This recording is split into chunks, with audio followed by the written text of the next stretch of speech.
Before she was the most liberal U.S. Senator, Kamala Harris was the liberal San Francisco prosecutor. That's it. That's the Okay, only one. thank you. All right. So obviously, I think the first thing I need to say is my name's Judge Whitaker, which I'll do, which really has nothing to do with this particular charge. But so I think the first sentence, Judge Glanville is no longer the judge presiding over this case for which you've been selected and sworn to try. That's fine. There's no objection to that. As I understand, there's an objection to Judge Glanville was removed as the presiding judge.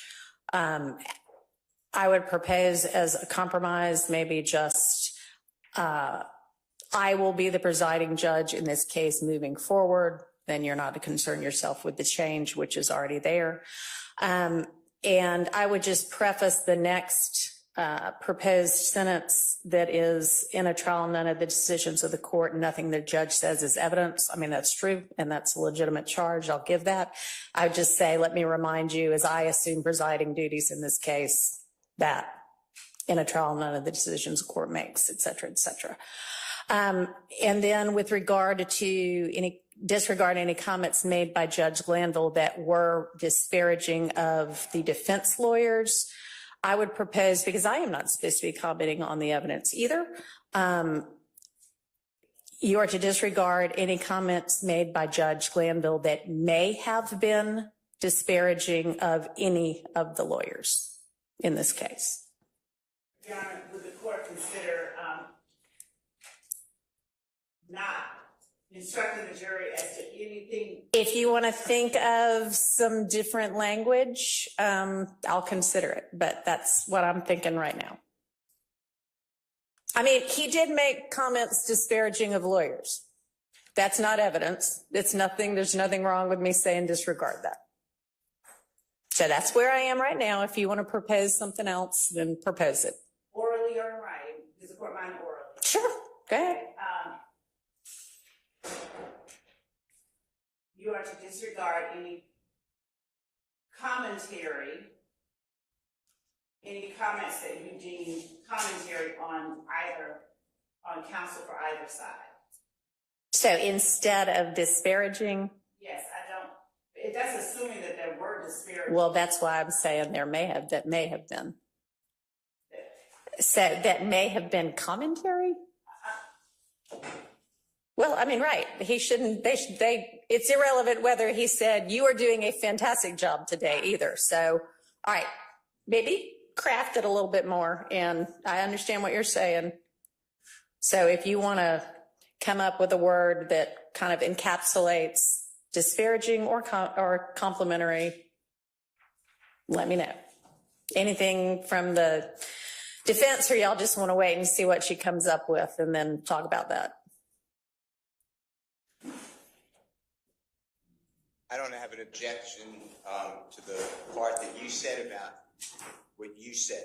All right. I do not see the need to add also complimentary. No, I don't think we should either. I wasn't suggesting that. I'm saying if we don't say disparaging, then let's come up with a word that would encapsulate any kind of commentary whatsoever, whether it's flattering or non-flattering. But it should be disparaging. That's my point. It might stay like that, but and I think that I heard what you said, but I would continue to ask if you think it's appropriate to reconsider about the Judge Glanville has been removed. Okay. Other than that, I don't have any other objections. All right. Okay, so we'll leave that for now. And if you, Ms. Love, want to propose another word or phrase, let me know. Otherwise, it'll read as I read it. Yes, Your Honor. All right, thank you. Okay. Excuse me. Yes. May I just bring up may I bring up a brief issue before Absolutely. You continue? You mentioned this morning about that the court had several rulings that you put out yesterday. Yeah. I have not received any of those rulings on Odyssey. I haven't received any of the submissions from Ms. Steele that came through Odyssey. I know I've talked to several other council, but I haven't polled everybody. Okay. So I don't know what the issue is, but I'm not thinking. The issue is Odyssey. Okay, yeah. So given I can't investigate that today. And I can't do anything about that. I mean, Odyssey. So, anybody can email the rulings out. sure. And I mean, usually, at least the lawyers seem to get things fairly contemporaneously. I know the court doesn't always get things contemporaneously, but, and it sounds like some of the lawyers have received rulings. I know Mr. Steele received some because he filed a petition for a certificate of immediate review about 5 minutes after I filed one of the rulings as to one of his motions. So I don't know what the vagaries of Odyssey are and why sometimes it seems instant and sometimes it doesn't. But yeah, I don't have a problem with, as I file orders, emailing them out to everybody, just like I asked that y'all email me with your motions and responses. So sure, we can do that going forward. Thank you. Okay. I believe what's going on, Your Honor, and just my observation, is that usually when you're a co-defendant, you're just in contact for. You're exactly right. In this case, for some reason, it's like they have these separate cases. Yeah. For everyone. Okay. So yeah, and I do not think that we have been filing our orders in everybody's case individually, every co-defendant's case individually. I think we've been filing them, like, for instance, if Mr. Kendrick files a motion and I'm ruling on that motion, I understand y'all have all adopted it unless, you say differently. But I think we've been filing it into Mr. Kendrick's case. And so that is exactly right, Mr. Short. That's what's been going on. Yeah, for some reason, previously, we were receiving. Okay. Everything, so I don't know what's altered, but. Well, maybe what's altered is that somebody on Judge Glanville's staff was individually filing it in every case, and I haven't been, and the clerk's office, I guess, hasn't known to spread it out into the other cases. So that's what's going on instead. Thank you. Okay. All right. Thanks for bringing that to my attention. All right, so are we ready with any portion of Mr. Kendrick's testimony? What did I say? Copeland, yes. Kendrick, I said Kendrick. Yes. Are we ready with any portion of going back, either any kind of agreement as to what's already been testified to, and if y'all haven't been able to do that yet, then, hashing through the evidence that we're going to have to face again? So, Your Honor, there's several statements. I think what's really helpful is when we have, and we do have some of the transcripts now where we argued, so that can kind of prompt everyone's memory. And last time we had to go through all the contested segments. What we did is the state played them in court, and then we made our individual arguments. And now that we have the transcripts of regarding some of the statements, I think we're ready to do that. Great. And I'm just giving a heads up. It's going to be somewhat maybe disjointed at times, but we just got to plow through it. And myself and Ms. Hilton did the best we could to try to figure out where we were previously. I don't believe, for the uncontested issues, I don't believe the uncontested issues have changed at all. I believe I speak for everyone on the defense that we haven't changed our view on the things that we agreed with the state. I think we just need to go over the contested issues. Okay, that works. Do you have the ability to play the statements for court today? Yes. Okay, good. And And the other thing I was going to say, the January 11th is the first, January 10th going into the 11th is the first statement by Copeland, and logically maybe that would be the first one we review, but I don't believe that myself or Ms. Hilton saw a transcript of our prior argument of that one. Okay. So I would ask if we could start with the other ones first. Yeah, that's fine. Yeah, I think there's still one day maybe that Ms. Weaver's working on. So that may be the day you're talking about. So yeah, we can start on whatever the next statement was. And are you going to be playing these through Zoom? So do I need to get on Zoom? Yes, Your Honor. Okay. You do need to get on Zoom. And do you have transcripts of the statements that are going to be at issue? Yes, we do have transcripts. What I wanted to know from the defense, if there were any that were litigated that are agreed upon, because if there are some that were litigated that we don't have issue with moving forward, I don't know if we need to rehash everything, and we haven't had that conversation, so I don't know. All right. Do y'all want to take a minute and have that conversation? Yes. I think I can answer that. I think anything that was litigated before needs to be litigated again. Okay. And regarding the transcripts, Your Honor, June 10th, we have the same imperfect transcript, but it's generally gives guidance. For some of the other interviews, the state has a transcript. There wasn't like an official All right. Now, transcript. when you say June 10th, are you talking about his June 10th statement or our transcript from June 10th of this year? June You mean 10th. his June 10th statement? 2015. The state produced a transcript of that, and it's not perfect, but it gives Okay. guidance, and we're working off the same transcript. Great. For some of the other interviews, the state made a transcript at some point. Maybe, I don't know who made it, but it wasn't disseminated to us, and we made our own transcript. Okay. So we have like dueling transcripts. Just Okay. Well, that's not for June 10th though, right? No. Okay. So maybe before we get to whichever statement has the dueling transcripts, y'all look at each other's transcript and decide which one you want to go by, or if some parts of it are better transcribed on one and some parts on another, combine them and let's get the most accurate transcript. And that's why we were playing the statements. Sure. I just wanted to give. Yeah, but Because Judge Glanville asked for a transcript and there wasn't complete agreement on the transcript. Yeah. And it's certainly a lot easier and frankly a lot faster with the transcript. So if there is a statement that I particularly need to see and hear the statement for the evidentiary determination I'm going to make, that's one thing. But if it takes me 5 minutes to read a transcript or 20 minutes to watch the statement, I'm going with the 5 minutes unless there's a reason I need to be watching the video instead. Okay. Because I mean, honestly, for most of these evidentiary issues, I'm not here like making a credibility determination. For the most part, that's for the jury. I'm here trying to decide, does this evidence come in under XYZ exception under the law? Okay. However, right now I don't have any transcripts. So pass up whichever statement we're going to be looking at right now. If it's June 10th, 2015. Can I email it to you? I don't have a. Yeah, that's fine. In fact, we might have some transcripts of certain of the statements. So. Under what?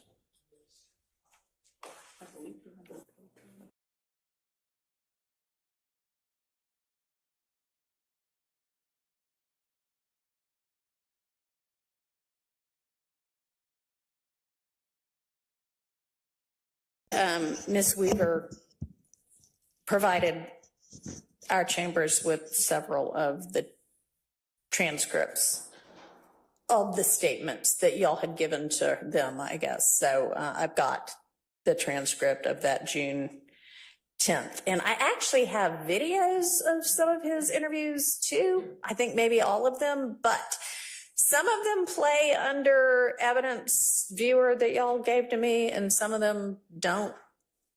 So, if you've received 6 interviews, if you receive 6, 5 of the 6 are all evidence reviewer. Okay. And then the only one that's not evidence reviewer is the October 2021 interview. All right. Okay. So I need to get on Zoom. Give me a second to do that. And can I have the link as well, Your Honor? Okay.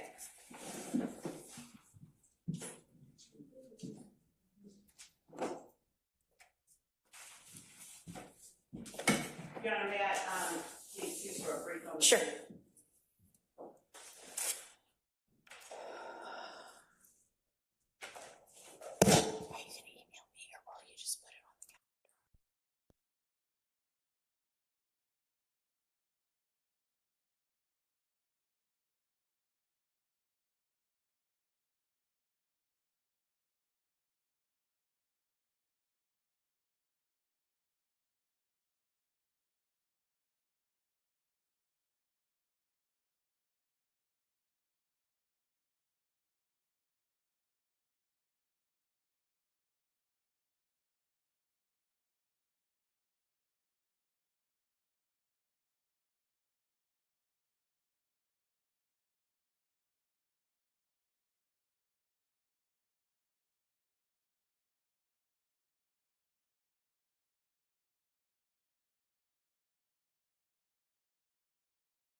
June 10th, 2015 statement of Mr. Copeland to law enforcement, and we're all working off of the same transcript, and you're going to play the video as necessary.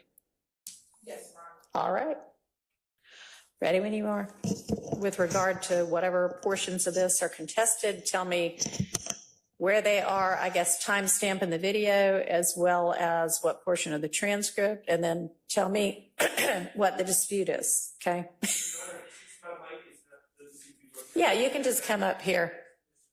Sure. And, Laura, can you shoot email?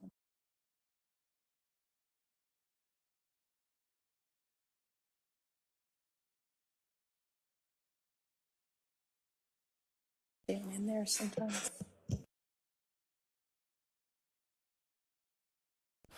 And if not, then we'll just get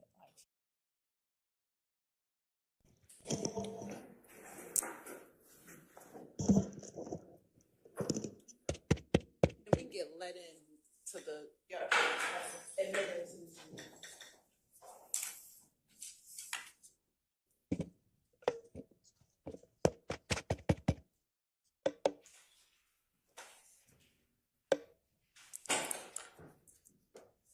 all right, tell me. Yes, and Your Honor, just to orient the court. Sure.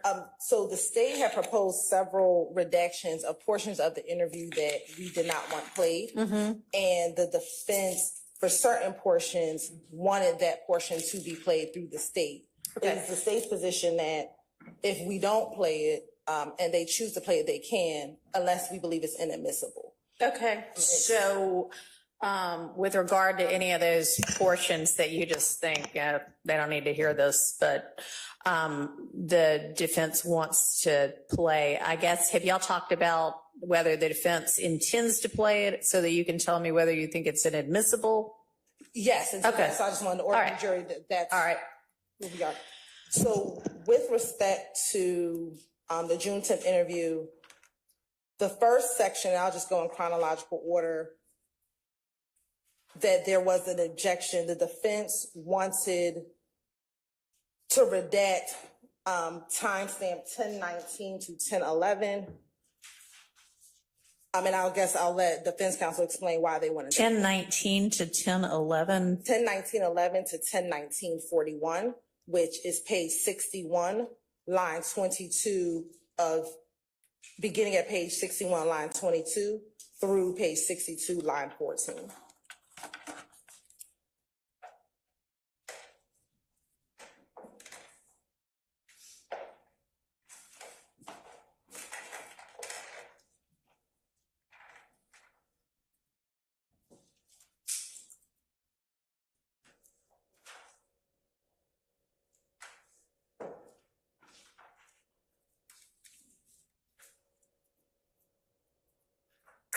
Man, I need a go-to page number on this computer.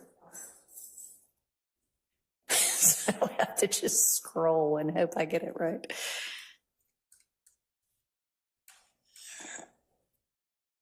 All right.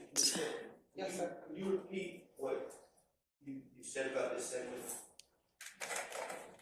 Who wanted what? This is a segment that defense counsel, you wanted redacted, but we objected to it being redacted. Okay, so this is what you, because a minute ago you said stuff you're not gonna play, but the defense wants. So now you want this, the defense doesn't. Correct, Your Honor. So the way that we had organized it initially, I mean, if we're just gonna walk through the whole transcript and then, that's fine. That's fine. I just need to understand what it is. yes, so this was a portion that the You want, the defense doesn't. yes. Okay, and that is, I know it's 1019:41, no, 1019:11 to 1019:41. Yes, Your Honor. Okay, all right.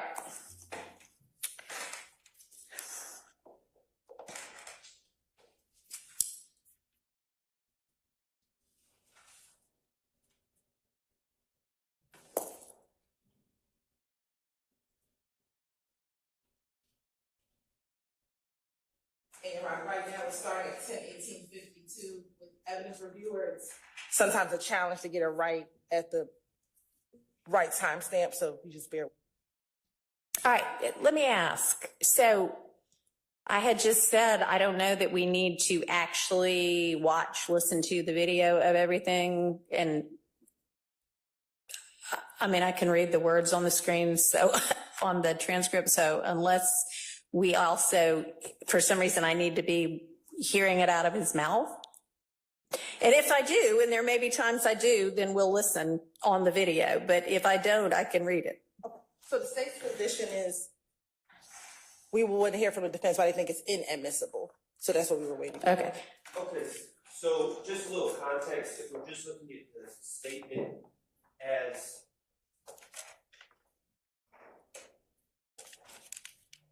My legal assistant failed to turn on my mic. If we're just looking at this, the transcript as some context. Well, no, let me stop you. If you, for a reason, want me to watch the video, that's fine. I don't have a problem with it. I'm just trying to be efficient with our time. No, You mean, let me tell you what's been going on beforehand. All right, sure. So they were discussing beforehand the Lil Wayne bus shooting. Okay. In this discussion. And then Kenneth Copeland on line 9 of page 61 says they did it. Who is they? And they who? And he says, Shannon and them. So the first part of our objection is Kenneth Copeland giving information about the Lil Wayne bus shooting. What Your Honor needs to know from me about the Lil Wayne bus shooting is Kenneth Copeland, it's not been alleged at all that he was at Club Compound on the night of the Lil Wayne bus shooting. It's not been alleged at all that he was present, that he was there, that he had anything to do with it. So, and it is not at all clear. So it's clearly hearsay. Now we need to search for an exception, and I don't know what the source of his information is. There were, this was Dwayne Carter is Lil Wayne, and when his bus was shot, there was all sorts of internet reports on gossip blogs and everything else, and there's just no way to ferret out what his source is to suggest that it falls under any hearsay exception. Okay. Now, I have in my notes on the transcript that page 61, lines 1 through 10, were not objectionable. That's what my notes said. Okay, that's right. And then Hang on. Let's make sure that's right. That's right. What line did you say? 62 lines 1 through 10. So, Your Honor. 62 or 61? Oh, well, 61 as well. Both.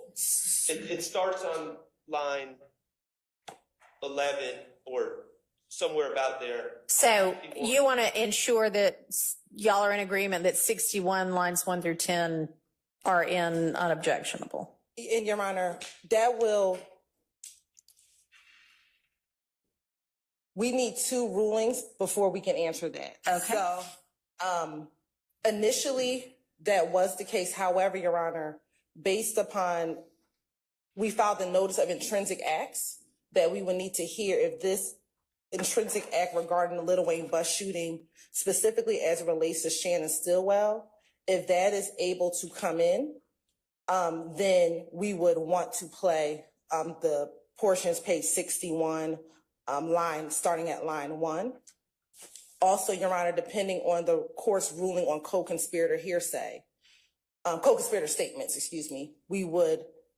Well, I can't just give you a blanket rule on co-conspirator statements. I have to know what the statement is. Yes, Your Honor. So that would be my response to this question. What Mr. Shard just argued is that he's not arguing anything right now. He's trying to make sure we're all on the same page. So correct. And so what I'm getting ready to say is what Mr. Copeland is speaking with the detectives about, which is the Lil Wayne bus shooting. Right. This is information that the state believes he received from Demekion Garlington, a co-conspirator. Okay. And so we believe that this would fall under a co-conspirator statement as in furtherance of the gang. So because he's telling him about an act that occurred between these gang members. And to give the court a little more context, the Little Wayne bus shooting, what we call it, is one of the acts. We've already presented evidence about this act.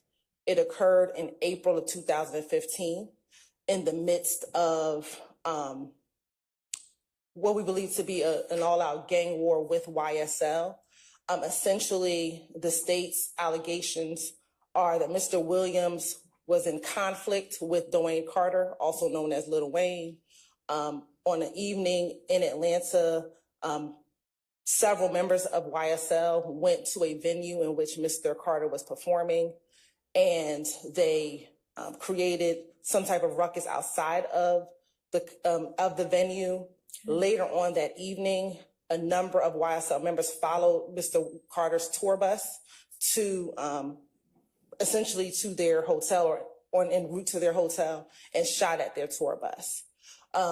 What Mr. Copeland tells police is that Demekion Garlington told him that the individuals that shot at the bus were DK, who's also known as Walter Murphy, a YSL member, and Shannon Stillwell, a YSL member.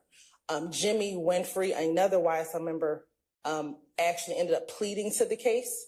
Okay. And so we believe that this will be a co-conspirator statement. So that is kind of the context of that statement here, Your Honor.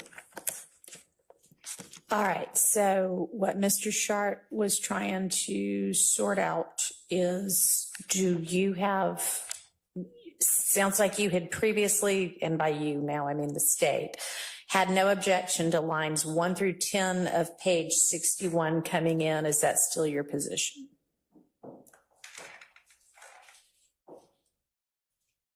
No objection of it coming in.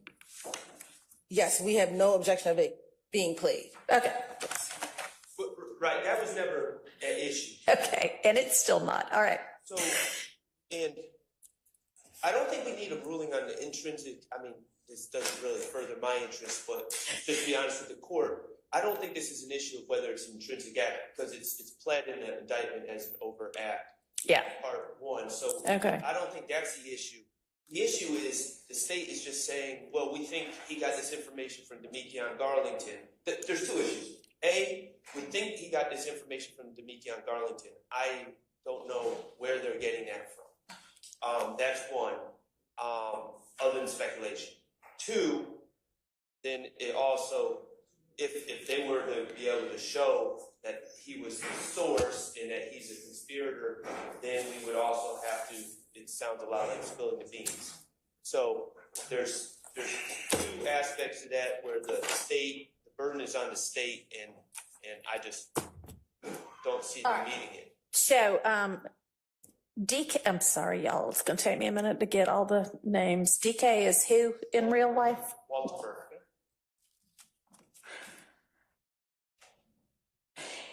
And Mr. Garlington goes by D, right? Who is Little D? There's 2 Little Ds. Oh. There are 2 of like lots of these people. Okay. So one will be referenced as Little D from Mechanicsville, and that'll be Demekion Garlington. Okay. So does he go by both D and Lil D? Primarily Little D. Okay. And he's Garlington, but he'll be Lil D from Mechanicsville. And he also is referred to as Scarface Okay. in the indictment. All right. And then the other Little D will be Quindarius Zachary, Quindarius. And when they say Lil D, From Cleveland. Cleveland. All right. So And we got they also call him Sick D. Sick D, Lil D, or Sick D. And he'll be from Cleveland. Okay. Thank you. And Your Honor, it's not speculation that Demekion told him this information. On page 61, line 22 through 24, Mr. Copeland says, Little D, that's how I get all my information, through Little D. Which Little D? D ain't, and they clarify, he says Mechanicsville, which is Demekion Garlington. Okay.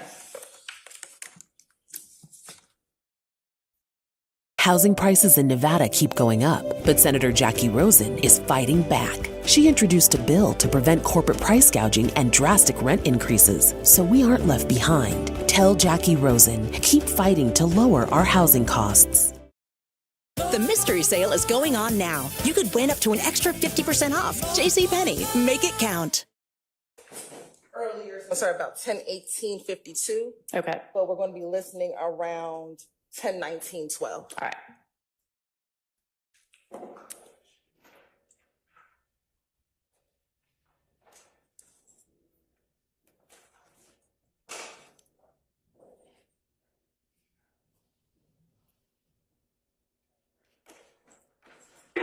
Baby, I like it. It was on, they say Shannon BK down. DK with DK right here for you. The last name, yeah. What's on Libby? See, that's how I get all my information to Libby. The DK, mechanic. From Libby. Yeah. See, he's not gonna be able to tweet all day. Twitter is, man, this is how he gonna do all day. I mean, he gonna be, everybody, he'll miss everybody. Everybody, I mean, talk to him. You know what I mean? So, I was just, hey, right there, I call you right now. If he ain't no police, he'll sit right there and tell me what's going on. So, well, I'm mad at you about this, bro. If you know you didn't even plan on killing me, bro, why you never told me? You know what I'm saying? Say you plan on killing Tit, too. Shannon gonna kill Tit? Nah, do it. But why thought you kill Tit? And I can replay it, Your Honor, if you need me to. So, Your Honor, this is my problem with this argument here. Typically, in every case I've ever dealt with a co-conspirator statement, every case I've ever read involving a co-conspirator statement, an appeal, declarant said to witness approximately 2 weeks after the murder, while at the Exxon gas station, that it was the defendant and his friend that committed the murder and that the person needs to be quiet about it, etc. There's a time, there's a place, there's what was said, it's who said it. Here, Mr. Copeland comes out with some hearsay, some vague hearsay information about the Lil Wayne shooting and who did it. They ask him, what about Lil D? And I'll concede it seems we're talking about Garlington. And Investigator Dennis is the one talking, and he's clearly asking about Demekion Garlington, I think. I think that's fair. And he just says, well, Lil D, that's where I get all my information. He's on Twitter a lot. He gossips a lot, essentially is what he's saying. There's, I don't take a general statement of, oh, Lil D, he's a gossiper, that's where I get all my information, as sufficiently specific to this particular piece of information to say, Demekion Garlington told me, and I know you don't need an exact date, but Demekion Garlington told me, about a week after the Lil Wayne, if the state wanted to bring this in, I would expect to hear, yes, Demekion Garland told me about a week after the shooting, we were hanging out at the Exxon gas station, and he told me Shannon and DK did this, but that's not what we have here. It's just a vague statement. Oh yeah, I get all my information from Lil D. So I don't think that's sufficient to particularly say that he's the source of that particular information. And then, of course, again, it's spilling the beans when it really comes down to it too, because there's no context that would allow Your Honor or any of us to conclude that the state has proved by preponderance of evidence that somehow a statement that we don't even know was made, where it was made, the context of what it was made, was somehow in furtherance of any sort of conspiracy. So I just don't see how you are armed with making any sort of determination that it falls under 801 D2E, and of course the burden is on the state to arm you with that information.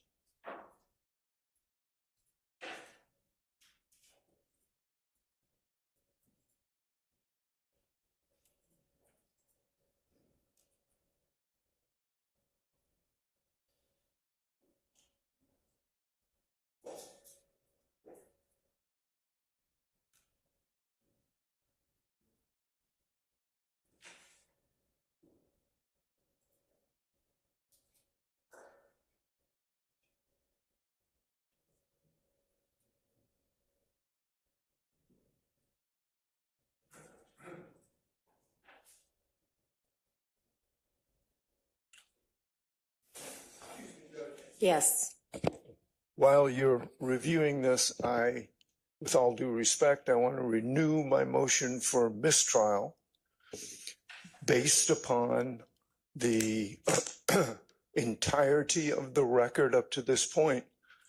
I think it's impossible for you to parachute into this. I think this morning demonstrates why it's very difficult for the court to do that without having the background of the last 6 months of testimony.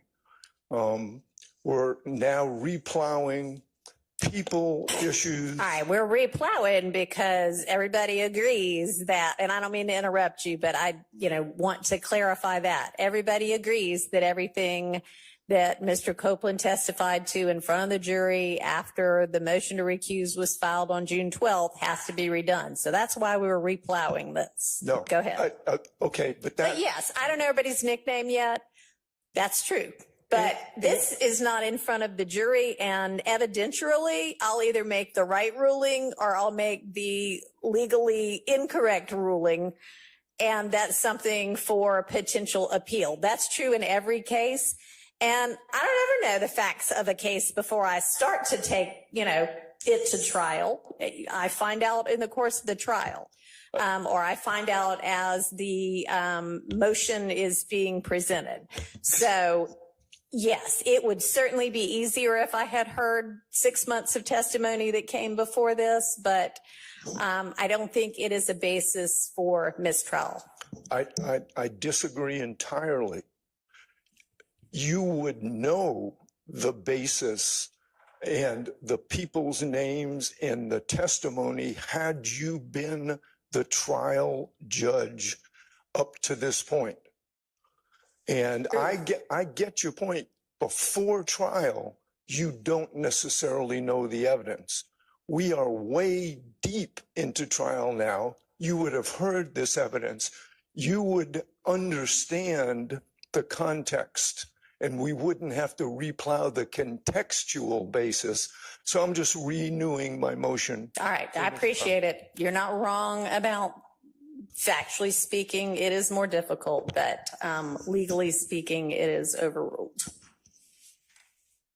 Your Honor, can I just Mr. Steele. Could you mind, as you're making this analysis under OCGA section 24-8-801 D2E, I'd like the court to just denote that in a good case is, that I think is a good case, is Stafford, STAFFORD versus State. That is 312 Georgia, 811. It's in Division 5A as in Elisa, 865 Southeast 2D 116, 2021 case. And the reason, I'm listening intently, I don't mean to interrupt, but the state's belief of the law over the past year is that any statement made by a supposed co-conspirator to another co-conspirator who speaks with the police furthers a conspiracy. And as Mr. Sharp said, that is just spilling the beans unless it really does something to promote the conspiracy. So even what the state just said, I get my information from Mr. Garlington. My point is that doesn't help the state, because if I'm in a conspiracy with Mr. Adams to steal a pencil, and I tell Mr. Adams, I stole the pencil, or Haley, who I'd like to introduce you to, stole the pencil as part of our conspiracy, Mr. Adams, then repeating that to law enforcement, doesn't do anything to assist us. Now, if he said, cover for Haley, give her an alibi, that is different. So the point I'm trying to make to you is, I'm not so sure that there is a conspiracy. Like, I'm just telling you, I know you're working hard, and it's all appreciated, but Mr. Nichols hasn't really been mentioned in this case. He was not mentioned in opening statement. he has one little section on I can't remember the year, 2014, but I don't know the year, small drug case. Otherwise, he's not mentioned. And that, I'm not trying to argue for the Honorable Ms. Westmore and Mr. Harvey, but that's why he's always asking for 105 instruction. But the point I'm trying to make to you is this exercise also has to inject, if you don't mind, why the state is saying it furthers a conspiracy. Just getting information does not further a conspiracy. That's my point. Thank you. Thank you. And, Your Honor, if I can add some additional facts, because I don't want to. This is not the only time in this interview that Mr. Copeland talks about the Lil Wayne bus shooting. So this is the first time. He actually talks about the details of the shooting.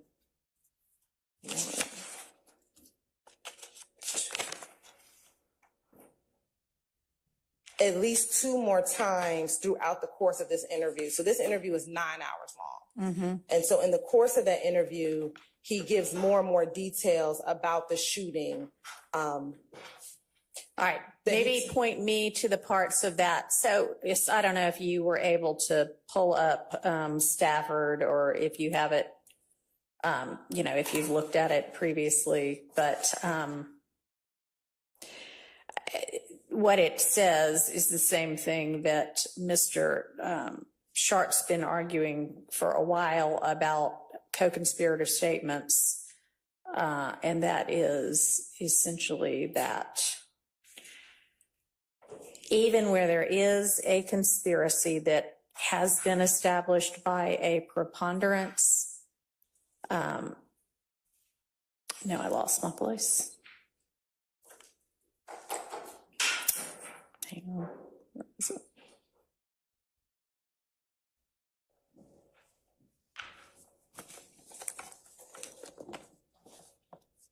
Here it is. Hearsay statements that implicate a co-conspirator but do not advance any object of the conspiracy, such as statements that merely spill the beans about the conspiracy, are not admissible. So if you can point me to how this advanced the conspiracy, and I understand your argument is, hey, the conspiracy is they're all members of an ongoing gang. They need to know what's going on in the gang so they can react like appropriate gang members and be prepared if somebody's coming after them. And that's a reasonable position to take. So tell me how it is that this is advancing an object of the conspiracy and not theoretically where your evidence is going to show that. Yes, Your Honor. So during 2015, there were just a number of different events and actions that took place beginning in January of 2015 all the way through about October of 2015, Your Honor. This particular shooting of Lil Wayne's tour bus was a part of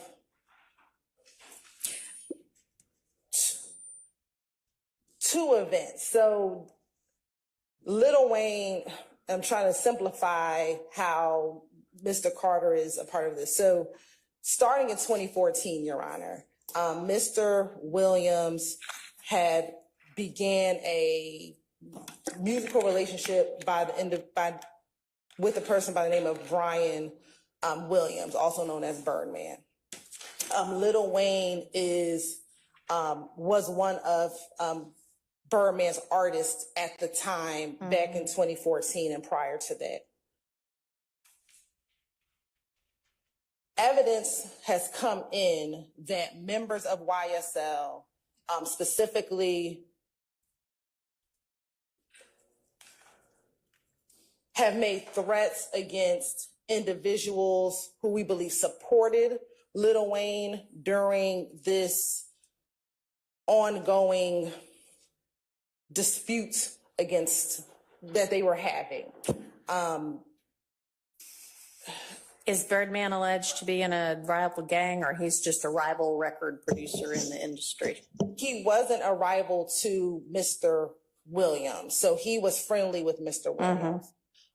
Lil Wayne we believe became a rival, and we're talking about back in 2014 and 2015, of Mr. Williams at some point. At some point, there was some friction between the two of them in which Mr. Williams made subtle threats to Lil Wayne via social media. That evidence has been entered before this jury.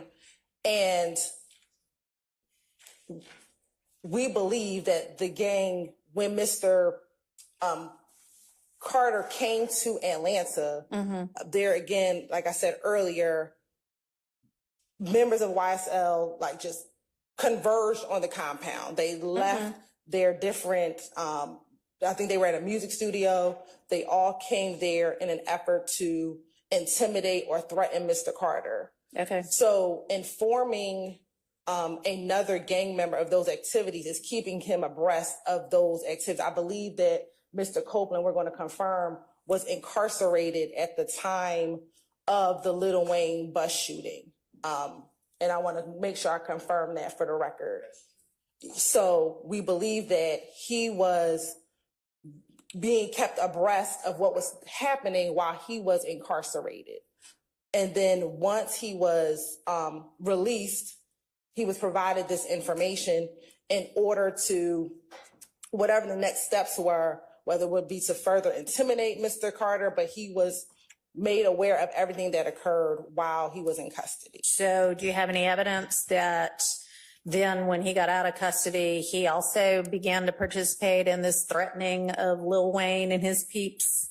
No, we do not have any evidence. Okay, so then how is it furthering the conspiracy of being in the YSL gang and not just, hey, guess what happened today? Because it fosters cohesiveness, the fact that this YSL gang could literally shoot at a bus of a famous individual.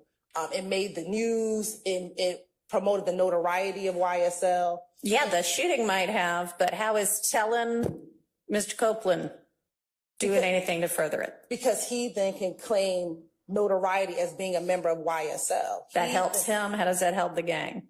Because it promotes their notoriety, the fact that YSL themselves had the ability to shoot at a famous person. That promotes the gang across. It made headline news. It made news. That may be. Again, how does then apprising Mr. Copeland of it further the purposes of the gang? Because it furthers his involvement, because he's still in the gang. He can still promote himself. He still promoted himself as YSL, as being a part of the group that shot at the Lil Wayne's tour bus. Do you have any evidence that he does that? Promotes himself as YSL? As, hey, I'm part of the group that shot up the bus. I don't have evidence of him saying I have evidence of him saying he's still part of YSL and claiming affiliation with YSL, because collectively they shot up the bus, not the specific individuals, but collectively as a group, they shot at. Does he post or brag about YSL shooting up the bus?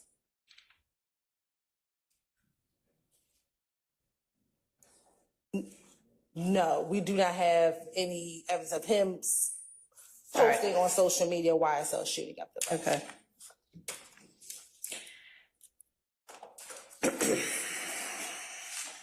All right, so we are then looking at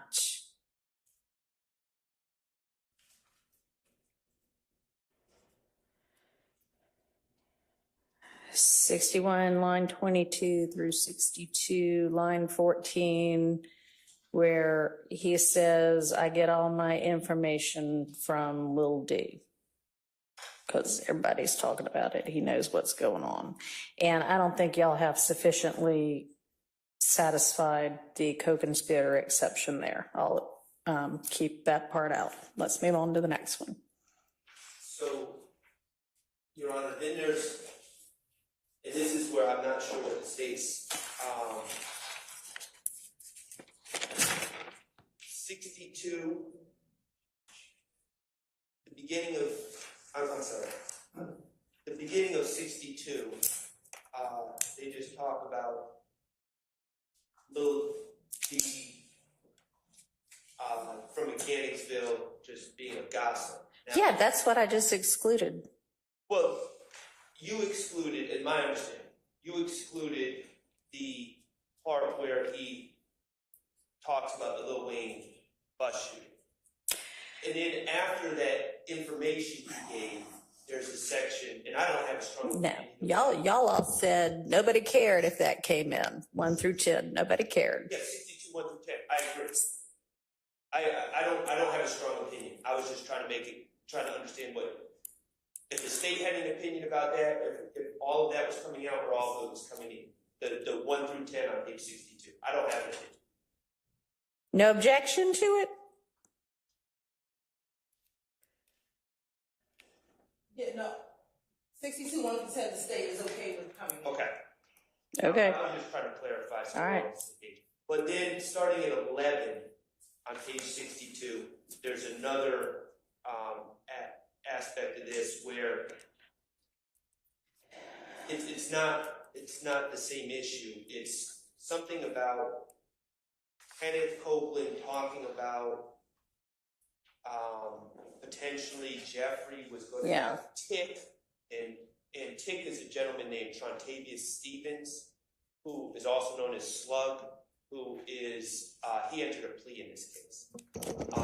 Your Honor, that portion is redacted. Okay, 62, line 15 through 22 will be redacted. Okay. All right. Next.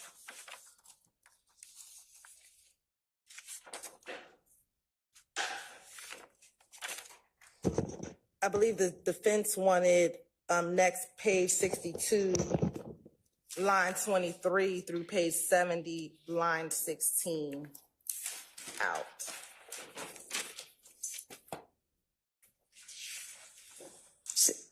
Tell me again, 62, Page line 62, 23. Yes, line 23 through page 70, line 16.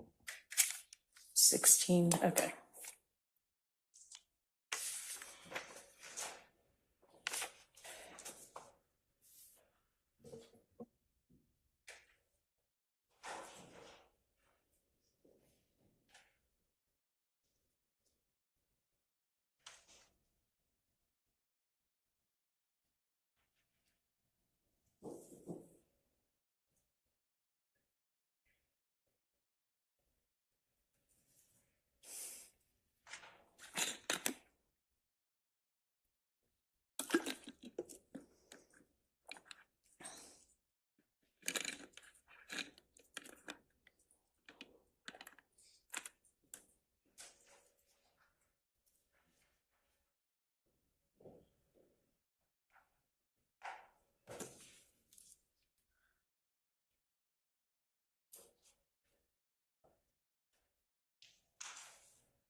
Move over, oldest scam in Vegas. Meet Sam Brown, or as Republicans call him, Scam Brown. He created a special committee to fundraise for Republicans, but instead Brown pocketed the money for his own campaign. We can't trust Sam Brown. I just wanna have fun, clap my hands, turn around now. Smooth, natural looking, long lasting, instant results. With the Juvederm collection of fillers, true to you. Learn more at Juvederm.com. For more important safety information and to find a licensed specialist, visit Juvederm.com.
All right.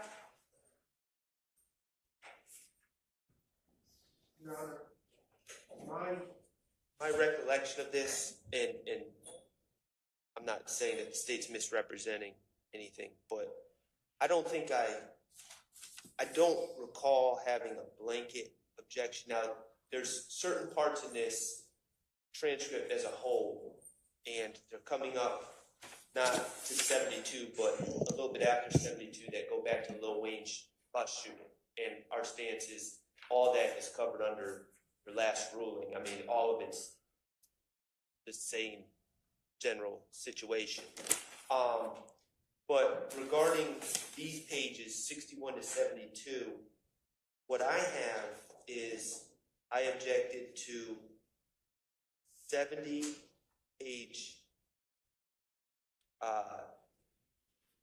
70, lines 16 to 19, where it's just Investigator Dennis identifying, it's not Copeland talking, but Investigator Dennis says, if Shannon is a shooter. Shannon is meaning Jeffrey's shooter. Why would he put these? Yeah.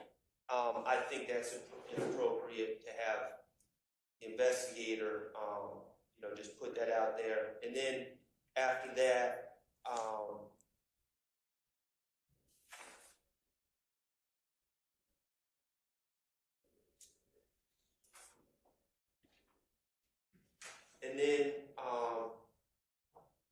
line 72, lines 5 through 13, again, it's Investigator Dennis kind of giving his theory on everything in the relationship between Kenneth,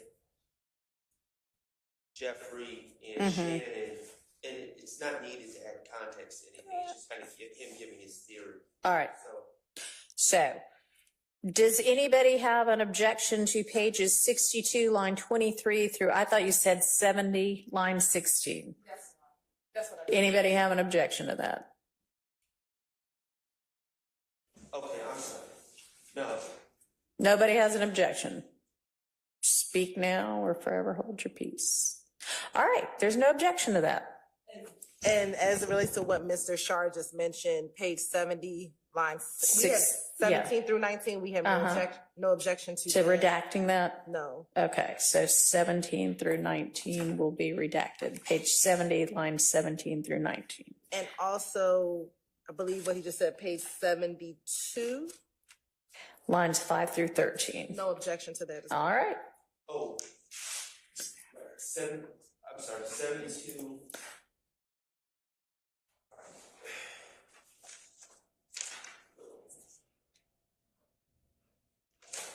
Okay, next.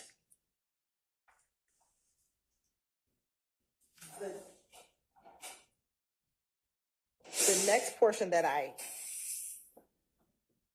had initially was page 70. The defense wanted redacted was page 72, line 14 through page 73, line 21. All right, does the defense still have an objection to that?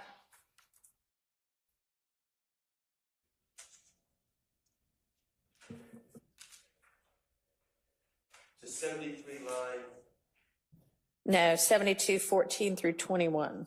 No, 72, line 14 through 73, line 21. Okay.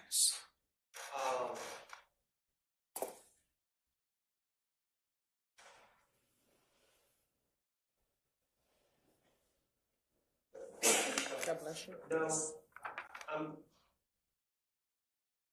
God bless you. Speaking for Mr. Okay. Stillwell. Anybody, any of the defendants have an objection to that portion?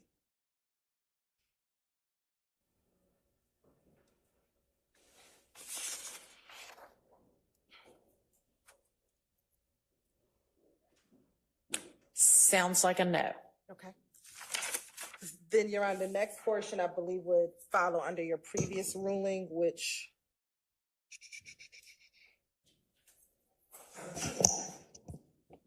would be redacted, which would be page 73, line 22 through page 78, line 16. So Okay. I don't think there needs to be any further discussion. All right.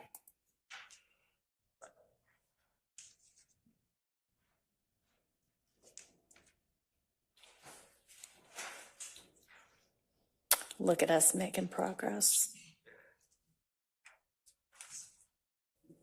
Your Honor? Yes. Can I briefly, having read Stafford, just address something briefly related to the case cited?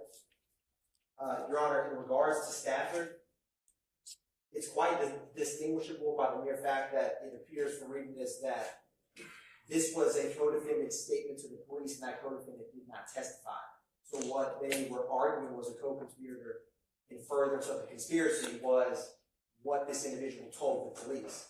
We have Kenneth Copeland here on the stand who can be cross-examined, so it's not what he said verbatim to Detective Dennis, it's obviously what he stated to other co-defendants. Right.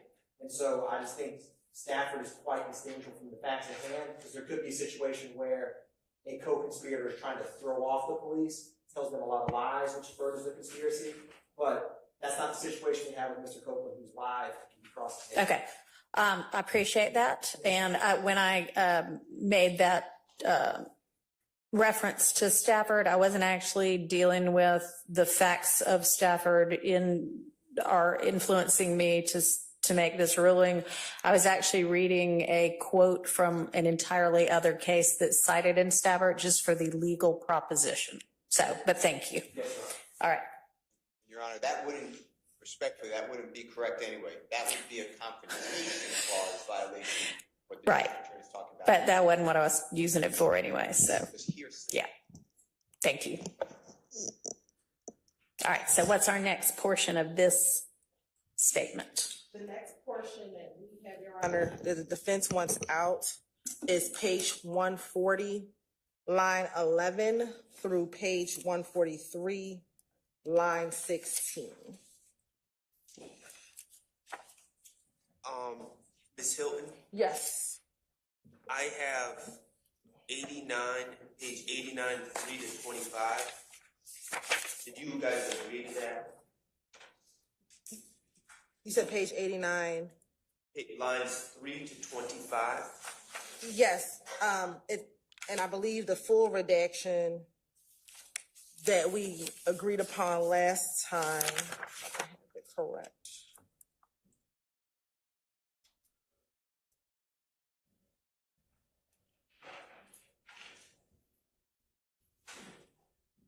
Is page 88, line 23 through page 92, line 20.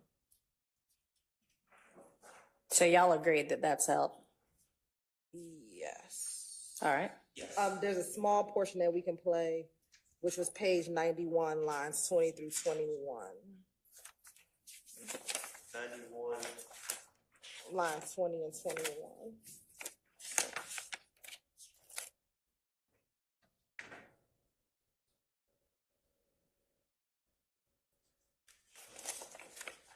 Everybody good with that? I don't know. I mean, in reality, I don't know how. Yeah, I'm fine. Logistically, they're going to do that? Well, they can figure that out. All right. So then we're looking next at what line? I'm sorry, page 140, line 11 through, did you say 143, line 16?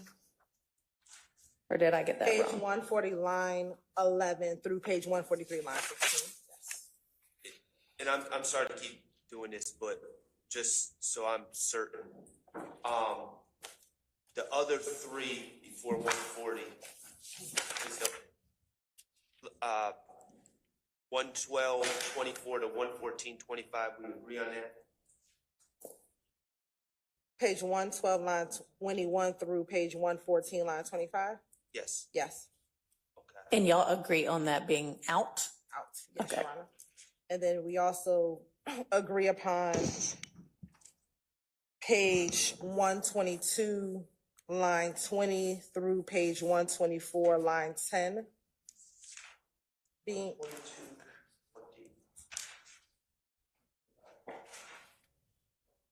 I'm in concurrence. And then 129, I have 129, 20 to 130, 20 approximately. I have 129, line 18 through 131, line 25. Is out by agreement. Out. Okay. 131, line 25? Yes, sir. Okay, great. All right. On the same page. All right, so now I'll read 140:11 through 143:16.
All right. So you're right. For this portion, I want to give a little bit of a brief context. All right. So after the January 10th murder of Donovan Thomas, there were a number of retaliatory shootings. Right. One of those retaliatory shootings was on February 19, 2015, in which Mr. Copeland is coming out of his home with his daughter and his child's mother. At that time, some members of the opposition gang drive by his house, shoot at him. He shoots back at them, and he's able to find safety. He goes to the police that evening, and when he goes to the police, they ask him for the gun that he uses. Initially, in February, he tells them he'll get the gun. He'll give them the gun. He'll give them the gun. Of course, he never turns in the gun. Now in June, he is explaining to them why he did not turn in the gun. And so I wanted to give the court that context before we go into argument. Okay, and so what's our issue with this portion of the transcript? Defense counsel, the state believes it should be played. We believe that this is intrinsic to that act from February 19, that it completes that particular story in which this is now the answer as to why that gun was never turned in. And so that's the state's position, that it is, if it does places we don't think it's character, the fact that Shannon Stillwell had this gun. I believe that was the previous argument, that the fact that Shannon is a convicted felon and has a gun is bad character. We don't believe it's bad character, and if it is character, it's incidental character. But this explanation of where the gun is intrinsic to completing the story of what happened on February 19, 2021. Couple things. To the extent that the shooting on February 19, 2015, where individuals shot at Kenneth Copeland, the story, the full context, individuals allegedly drive up, shoot at Kenneth Copeland while he's holding his baby, and he's with the mother of his child. Right. He shoots back. He hits people, causes their car to crash. They're charged with this crime. Mr. Copeland's brought into the police station immediately and is questioned about things. He's never charged. Number one, if if I concede that the incident itself is relevant to this case, the back and forth, that's fine. I'm willing to do that for the purposes argument. But I don't know what happened to, it's unclear to me what happened to Kenneth Copeland's gun or the gun that Kenneth Copeland fired. That is not relevant. It has no probative value to this case. My client, the fact that he is had to be in possession of a gun, he's not charged for that. It's not listed as an overt act. It does place his character at issue. It's very similar to cases that he's charged with in this indictment. I believe he's charged with 2 different counts of possession of firearm by a convicted felon. So the fact that he's charged with that exact same offense that would be implicated here increases the prejudicial value of this information. But in addition to the 401 and 403 issues involved, Your Honor, it's also based on hearsay. He's not claiming to have been there when he's saying Shannon came and got the gun. My understanding of the sequence of events, my understanding, and I'm not revealing anything my client has told me, I'm just going by what the discovery says, Shannon wasn't present. Mr. Copeland's goes to the police station. He's just been in a shootout. I don't know that he's basing any of this on firsthand knowledge. I think he's just heard this, and it's hearsay at this point. I don't think he's ever saying that I saw Shannon come in and take the gun. That's not the way I understand what he's saying. So I think there's a hearsay issue as well. I'll hear from the state. So we've got relevance and hearsay. And 403. And 403. So for relevance, Sharon, I think it is relevant. Well, let me start with the hearsay first. I don't believe it's hearsay. I believe I'm going back through the transcript that Mr. Copeland explains that when the police came to the house, Mr. Shannon Stillwell was inside of the home, that he left before Mr. Copeland leaves. So I don't think that's my reading of the transcript too. I mean, whether that's true or not, who knows? But what he seems to be saying is that when the police came by to get the gun, Shannon actually was there. And when Kenneth said, all right, let me go get the gun, by that time, Shannon had actually gone and gotten the gun himself and left the house. And so he was like, I can't get you the gun right now. Give me another day or two. So that's my understanding of it. So that would not be hearsay. So the hearsay ruling, the hearsay objection is overruled. How about relevance? So as far as relevance, Sharon, we believe that the simple fact that he gets the gun from Shannon, or it's Shannon's gun, that he has to shoot back at the opposition gang, shows one, that YSL members, they interchange guns, Your Honor. You're going to see that more evidence is going to come out that we have certain YSL members who may purchase the guns for other YSL members. So this, again, is a part of what the gang does as a part of their enterprise or conspiracy. They pass guns around, so we believe that it's relevant for that purpose. And then as it relates to 403, Your Honor, Mr. Stillwell is charged with 2 murders in this indictment, both murders by handguns. So the fact that it comes in that Mr. Copeland got this gun from Shannon is not going to, the probative value is not substantially outweighed by its prejudicial effect, given that the jury is going to hear at least on 2 occasions that Mr. Shannon used a gun, alleged to have used the gun, both in the Donovan Thomas murder as well as the Shamel Drinks murder. Additionally, Your Honor, when Mr. Stillwell was apprehended on March 17th of 2022, is the state's allegations that he threw a gun out of the window of a vehicle to dispose of it. So, Your Honor, we don't believe that the probative value is substantially outweighed by prejudicial effect. If we assume the allegations to be facts, A, we would need a trial, but B, I agree, it wouldn't be prejudicial if we assumed, oh yeah, well, Shannon was in possession of a gun as he rode down the street on January 10, 2015. But that's not what we do. That's the issue before the jury. So that's exactly what makes this excessively prejudicial, is because that's the issue that they need to determine. And this story, which really adds nothing to the state's case, the idea, it's evidence of passing guns around. I mean, they're going to have direct evidence of Quindarius Zachary saying he's a straw purchaser of guns at Arrowhead Pawn. So they don't need that. And gives it to, and has distributed them to people in this courtroom or in this case.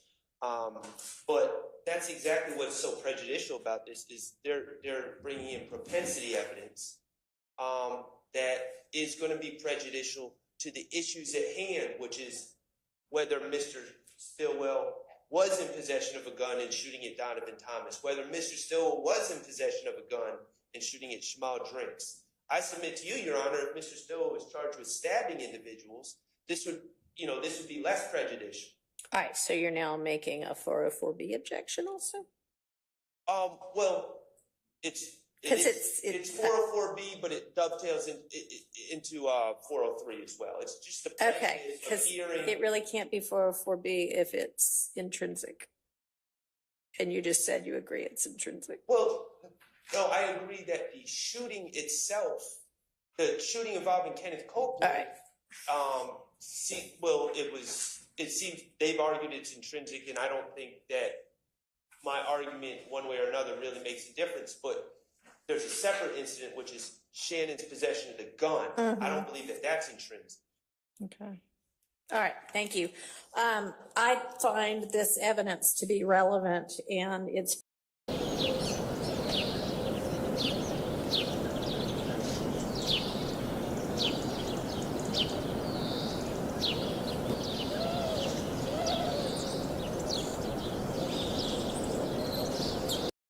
Use Kayak's filters to find hotels that have the free stuff you want. Download the Kayak app now. Line 9 through page 189, line 9.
So, Your Honor, this discussion, the context discussion is committing crimes. And so, whatever he says, he does. And the context, in the bigger, larger context of this, is whatever Jeffrey says, Shannon does. That is a broad character statement in and of court. Whatever crimes Jeffrey says commit, Shannon commits. That's a broad character statement that would violate 404B, bad character evidence, and 403, Your Honor, as well. But then, they get into how much Shannon's getting paid, and it's saying nothing. Well, guess who told me? Guess who told me that it's getting paid nothing? D. So. Well, no, then Kenneth Copeland says no. I'm sorry. You're right. And then they just talk about how Kenneth Copeland can't flex because he doesn't get all this stuff. Right, and how Shannon's broke. Yeah.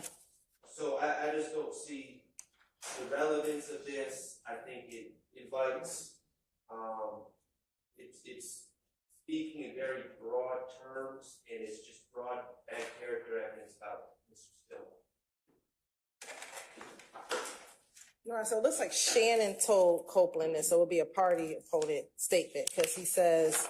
Shannon told Copeland he doesn't get paid. Correct, for the stuff, but what, more importantly, not even to get paid or not getting paid, but that Shannon does anything Thug tells him to do. No, the Shannon told me that is about Shannon not getting paid. No, yes, Your Honor, let me be clear. Okay. Shannon tells Copeland that he doesn't get paid. Right. Yes. Okay. We're focused on the other portion of what he says in here, which is he does everything that Shannon tells him to do. That Thug tells him to do. That Thug tells him to do. We have charged Mr. Williams with a leadership charge, which is count 56 of the indictments. And so we believe that that is relevant as it relates to Mr. Williams being the leader of the gang, and now a co-conspirator member of the gang is now telling law enforcement this other co-conspirator, this other member of the gang does everything the leader tells him to do. So we believe that that portion is relevant. What is surprising to Kenneth Copeland is that he doesn't get paid to do it, that he does it for whatever reason that he does it. And so we believe that that entire section is relevant for, one, to show evidence of the leadership count, Your Honor, and that Mr. Stillwell has conversations with Mr. Copeland about his role in the gang and why in the gang. I'm sorry, I'm not tracking, and I think I might be missing. Where are we getting that Shannon is the source of this?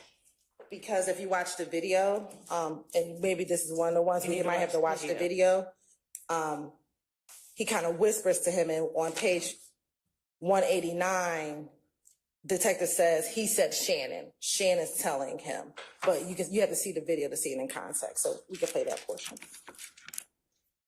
Yeah, but again, that part was about the getting paid. Yes.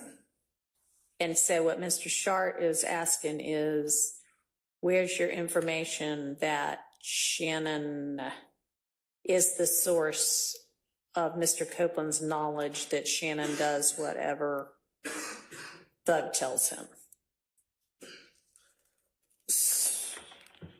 So Shannon missed, so a few things. Mr. Copeland, Mr. Stillwell, and Mr. Garlington have all very close relationships. Mm-hmm. They have known each other. Yeah, that's established in the evidence. Established in the evidence. And so we believe that is his personal observation of what he notices between the interactions of Mr. Stillwell and Mr. Williams. All right. So that's what we believe that's his source of now. That's his lay opinion about what he's observing. Right. Anything else, Mr. Shart, on this? No, no. All right.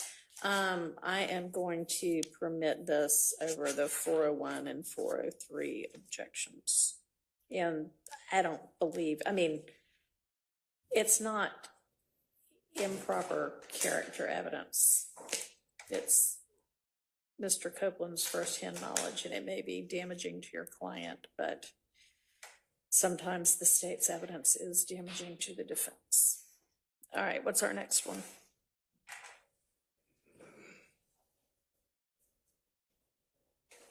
Your Honor, the next one that we have that the defense wanted out was page 202, line 14 through line 20. Okay. And we are in agreement, Ms. Hilton, 197, 14 to 199, 4. Yes. Did I get it correct? page 197, line 14 through page 199, line 4. And that will be redacted, Your Honor.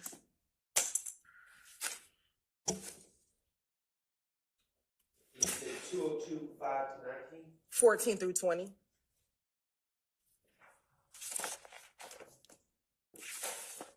Okay, let me ask a question that is entirely irrelevant to what we're doing right now, except for the fact that we're all sitting in this courtroom. How's the temperature for everybody? It seems a little hot for me. I was going to say the opposite. It seems a little. Dang. All right, well.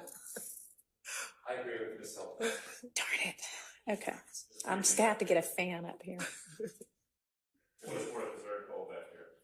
Well, it's not up here. Okay. And Your Honor, heat does rise, so it may be hotter up on the bench. Okay.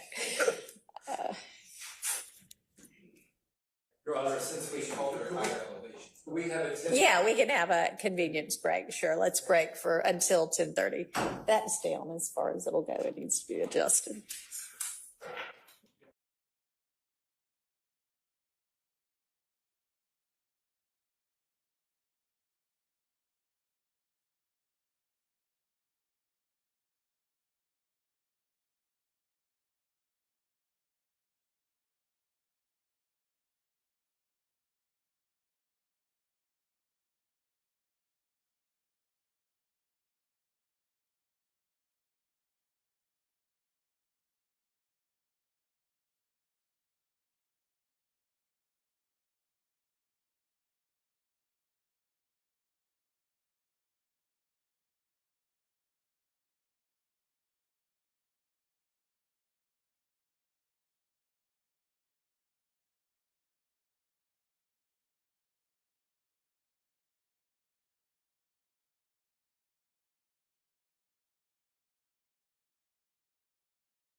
That's right. That's right now. I just read it wrong. 202.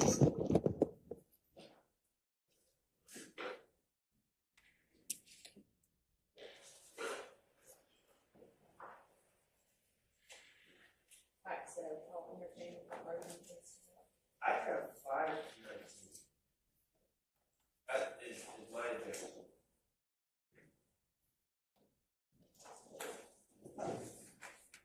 If you're amending what you did before, that's fine, but before I have, for you, page 202, 14 through 20, but you're saying it's. I have 202, 5 to 19 in my notes, but either way. Okay. 202, 5.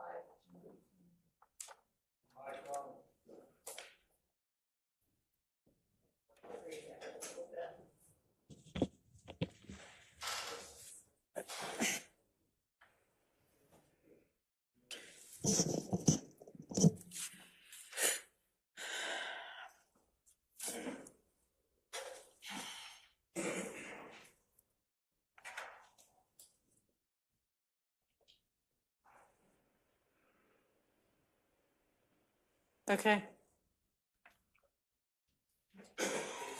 It's just a off the cuff, not referring to any specific incident of Kenneth and Shannon getting into arguments and then people coming to shoot at them. And then Kenneth saying Shannon doesn't stand for people shooting at him, is my interpretation. And then where does Shannon keep his guns at? Kenneth Copeland says, shoot on him. And that man got a gun every day. He gonna run though. And we're not talking about a specific incident. We're not talking about an overt act. We're just talking about character. Shannon keeps a gun on him. Get into arguments with people and they shoot at us. Again, not talking about a specific act. Just generally, and Shannon ain't going for it when people shoot at us. I mean, all of this is just. All right, so let's kind of take it piece by piece. So there's kind of like the 5 through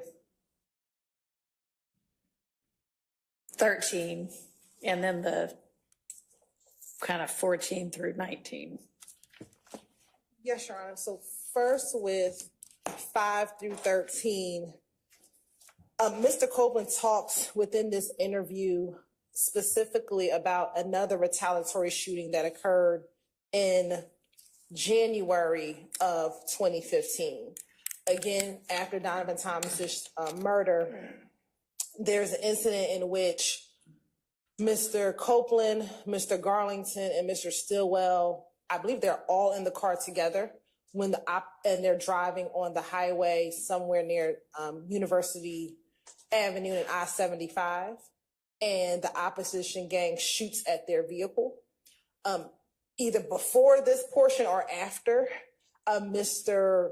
Copeland tells the detectives that Shannon was upset with him because he didn't want to shoot back at the other car. So I think when you think about that part of the transcript in context with this, what he's saying in lines 5 through 8, but when I'm saying me and Shannon get in an argument plenty of times because these N-words done came, shot at us, or did something. And what I believe you hear him say, I never did shoot back at him. And so he's talking about that particular And incident. Shannon didn't like that. Yeah, I saw that in other interviews. Okay. Yes. And so we believe that that's relevant, that furthers what he just said earlier in this interview about Shannon not liking the fact that he was not retaliating back against the individuals shooting at them. Now, when you go down to 14 through 19, Your Honor, we do not believe that this is bad character, incidental character, Your Honor. We have a case that I would like to cite for the court, which is Lyons v. State, 309, Georgia, 15. which is a 2020 case, Your Honor. And this case specifically talks about the defendant in this case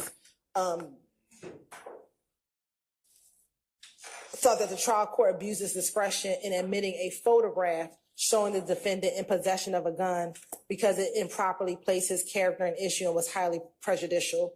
And the Supreme Court disagreed, and I'll just go to what they cited. 309 Georgia 15.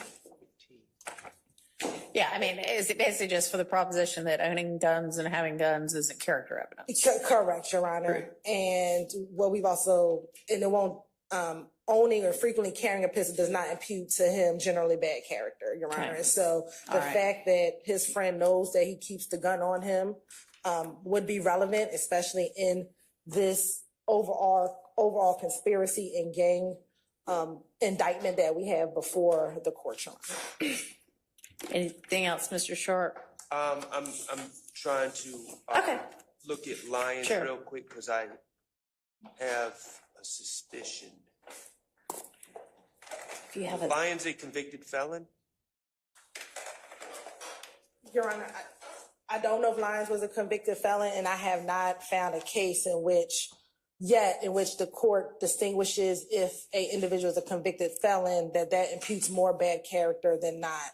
And I don't know if that's the argument that Mr. Sharp is about to present to the court. Well, okay. So I'm reading Lyons very quickly, but it seems that in Lyons, there was an argument that the gun in the picture could have been the weapon used in the crime. I mean, that's not what we're dealing with here. Okay, but is it standing for whether it stands for it or not, there is a general proposition in the law in Georgia that owning and frequently carrying guns isn't bad character evidence. Unless you're a convicted felon. Do you have evidence? I mean, not evidence. Do you have case law on that? I don't, but maybe let's put that issue on pause then, and y'all do some research and get back to me on it, because that is maybe potentially a different issue than just in general. So we'll have y'all take a look into that. But I'll also point out in Lyons, Your Honor, it says the photograph was relevant to show that Lyons at some point possessed the type of gun used in the crimes at issue. The probative value of this evidence was not substantially outweighed by its prejudice. So we don't have the same probative value here either. All right, well, how about we come back to the 14 through 19 portion of this page with the gun. And I never argued about the first part, 5 to 13. I don't believe I did. Go ahead. But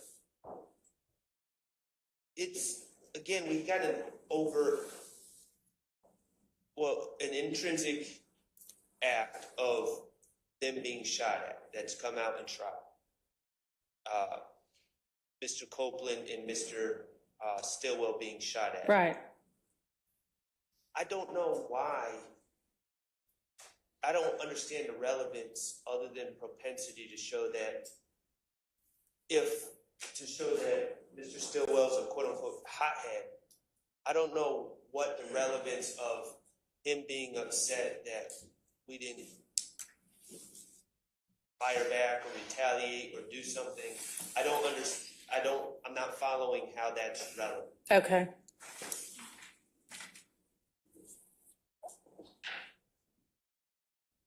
Your Honor, it's not relevant to show he's a hothead. It's irrelevant to show that he wants to retaliate against the opposing gang in the middle of a gang war between these two rival gangs. And so that evidence that while one YSL member didn't want to retaliate, this one wanted to retaliate in this ongoing war between YSL and YFN.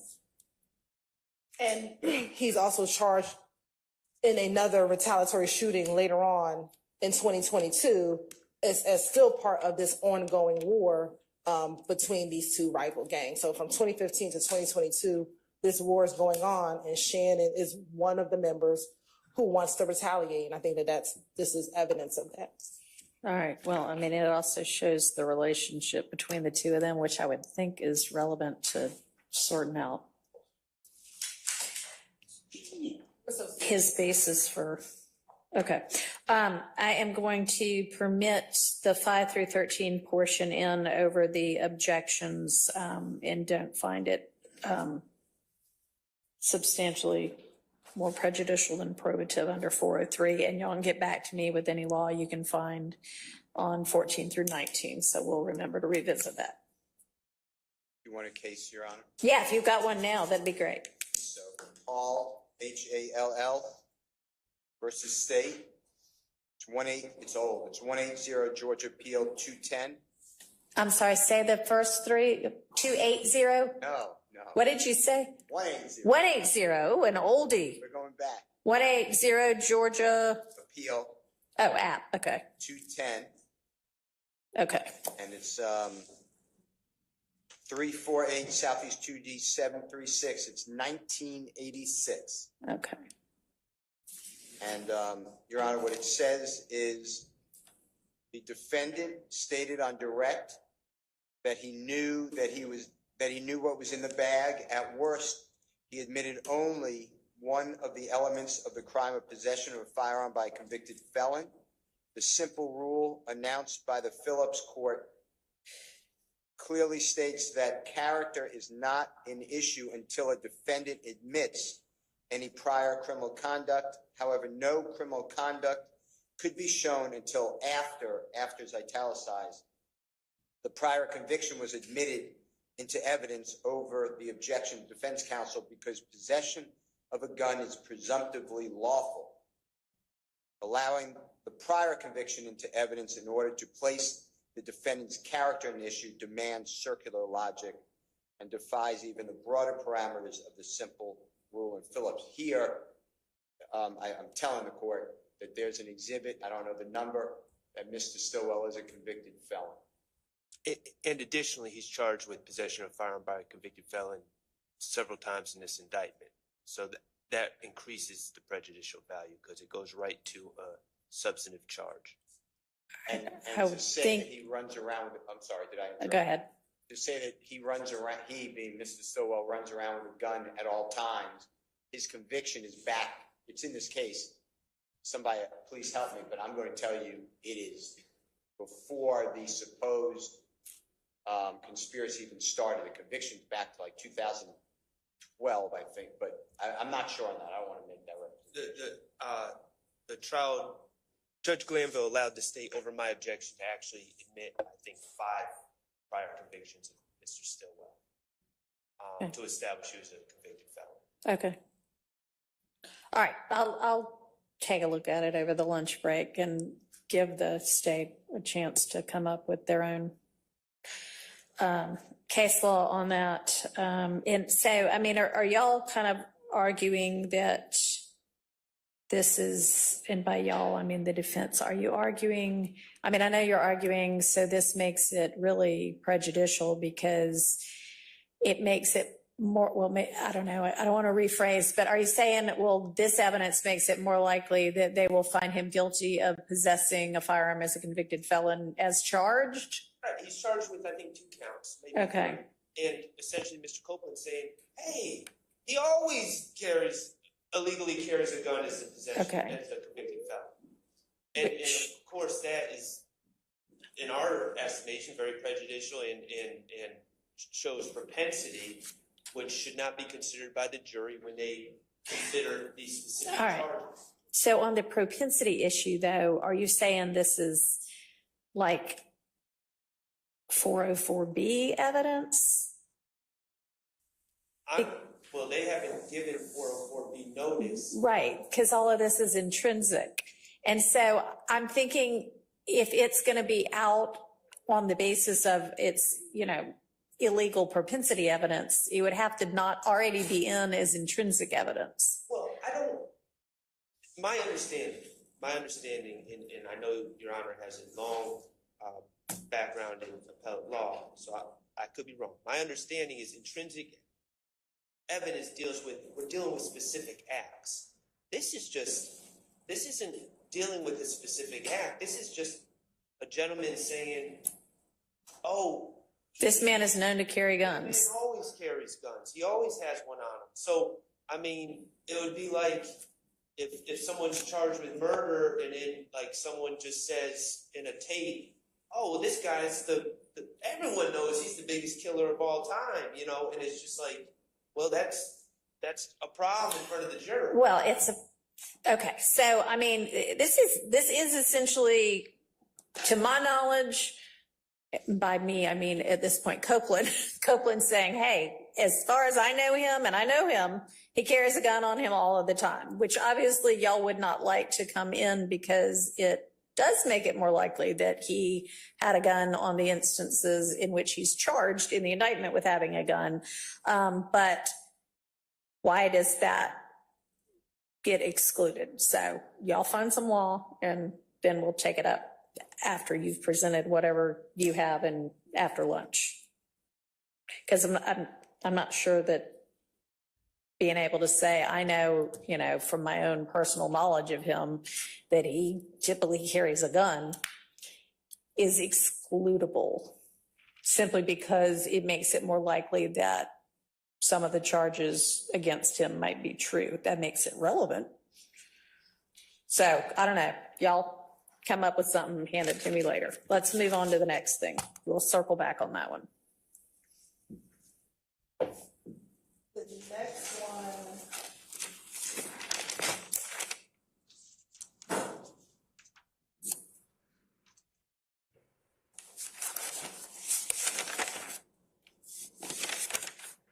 Ms. Hilton, are we in agreement on 21320 to 21416?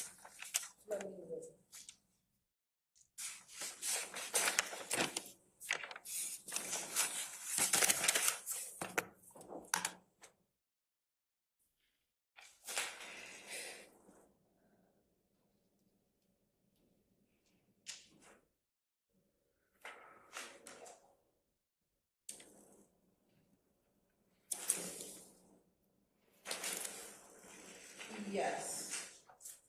You agree? We're in agreement. Yes. That it's out. Okay. Yes. All right. And I just want to confirm, we're in agreement 22011 to 21? I have 22012 through 15. Well, 11 just says overlapping conversation.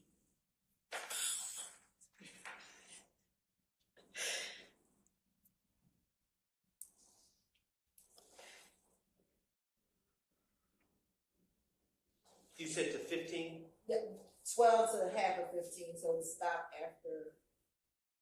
Either? Yes. Okay. All right. We're in agreement.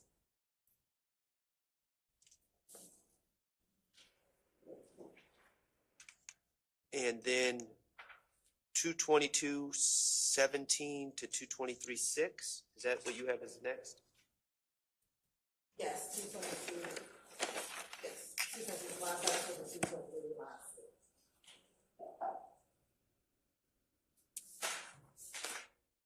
All right, let me get to that.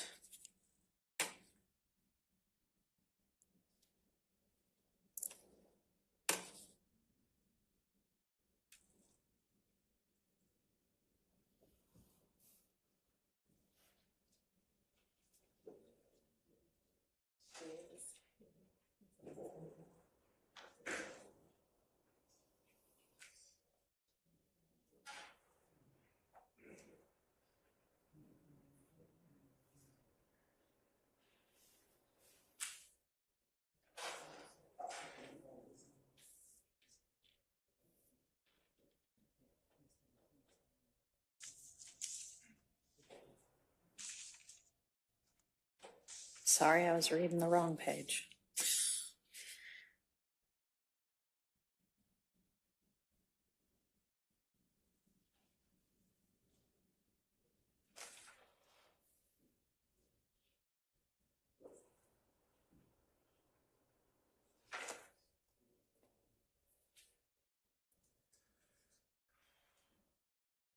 What do we want to?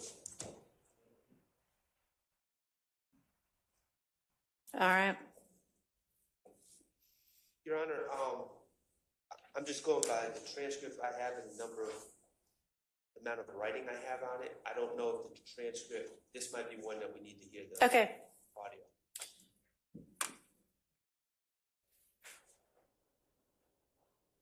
Do you want to tell me what your objection is or objections are? Well, from my notes, I believe that Mr. Copeland is claiming that the game was, something involved in the game was shot up, and that Jeffrey supposedly told Shannon to do it. Now, this doesn't go to admissibility. I don't know of anything involving the game being shot up, first of all. So I think this is just a big lie. But that being said, the game had nothing. I mean, this is an overt act. The game is a gentleman named, I think his name is Jason Taylor. He is not, to my knowledge, we've heard no evidence that he's affiliated with Lil Wayne or anything else. This is just like a completely separate incident that's uncharged in count 1 and uncharged in any other count as well. So, Your Honor, as I mentioned earlier, during the period of time when there was the conflict between Mr. Williams and Mr. Dwayne Carter, a number of other artists took sides, and we believe that the game took the side of Mr. Carter. And during that portion of time, we actually have entered into a video in which Shannon Stillwell and Quindarius Zachary are in a video threatening the game. That, you know, if he comes here, he gonna have to come see me, and he's threatening him. All right. Now, what they're discussing in this portion, my understanding, but we'll play it, is Detective Dennis asks, well, how is the beef with Game and them? And Kenneth says the Game was fixing to get his ass shot, shot up, and Thug would have, if Thug would, and Thug would have and told Shannon to do it. Shannon told me out of his... It probably says if Thug would have told Shannon to do it, because then it says Thug told him no. Right, and he says Shannon told me out of his mouth he was up. Where does it say Shannon told me? When you hear it, so when you hear where it says indiscernible. So I think the last time we heard this portion, there was a lot of dispute in the courtroom as to what it said. So we need to play it. All right. And I also believe that's the context that's right. Okay, but so this is essentially somebody not doing something. Maybe y'all want this in. Well, you wouldn't, but Mr. Williams might. But so why is it relevant? Because so it shows that Shannon's ready to do anything on behalf of YSL is why we believe it's right. All right. That's exactly why it's problematic. Okay. It's problematic. Why is it evidentially inadmissible? Well, because it's showing what type of, I'm not asserting this, but the state's asserting it's showing what type of person Shannon is. Not that he did this or did that. It's just, as far as the charged acts, it's just showing, oh, he's a hothead that's ready for action. Okay. Why is that evidentially inadmissible? Because it's propensity. To say this is somebody who stands ready to act. Well, yes. Well, not only stands ready to act, but wanted to act. On you know, it's just like. All right. It's bad character, and it's. He's not charged with these events, and they're just essentially Mr. Copeland saying he's the type of guy that would do these events, and I just don't think that he's the type of guy argument. I think that just gets to bad character, and I think that's the essence of bad character and propensity. Respectfully. Okay, well, maybe you want to come up with some law that shows me that it's inadmissible, evidentially, character evidence to establish in a gang Rico case or something similar that somebody who's essentially charged with doing tasks for the alleged leader is ready to do such tasks or anything that the alleged leader sets. And Your Honor, also, I'm going to defer to the tape when we hear it, and I've been notorious for mishearing some things on tapes, but I'm hearing was shot up, and if that's what's being said, I would ask that the state provide us with some reports about something happening to the game at some point. Your Honor. Because I don't know anything about that. John, can I add Yeah. flavor when you get a chance? I'm listening. Okay, thank you. I also think it's important for the court to be aware that the state did not call Mr. Carter, Mr. Dwayne Carter. He's on their witness list.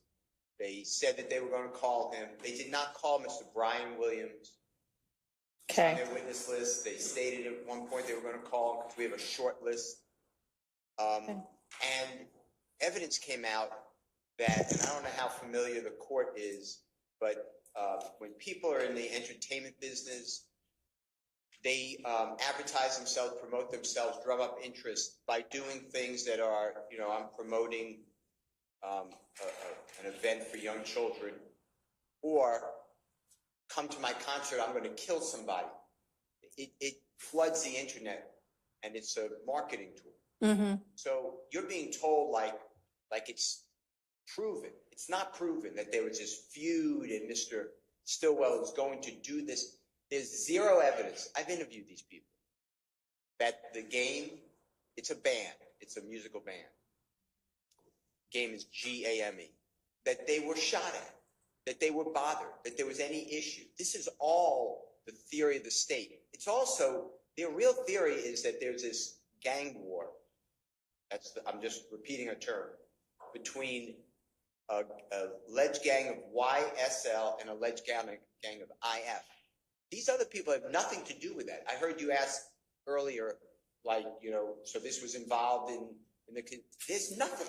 This is just what we've been dealing with in this case. It's just everything has come in on a state's theory without the evidence backing it up. Yeah. And then the gang experts, quote unquote, come in and they say, well, this is what we said, and we found out. And I asked, well, who'd you find out from? And they say, I don't know. I don't have a file. I can't give you a report.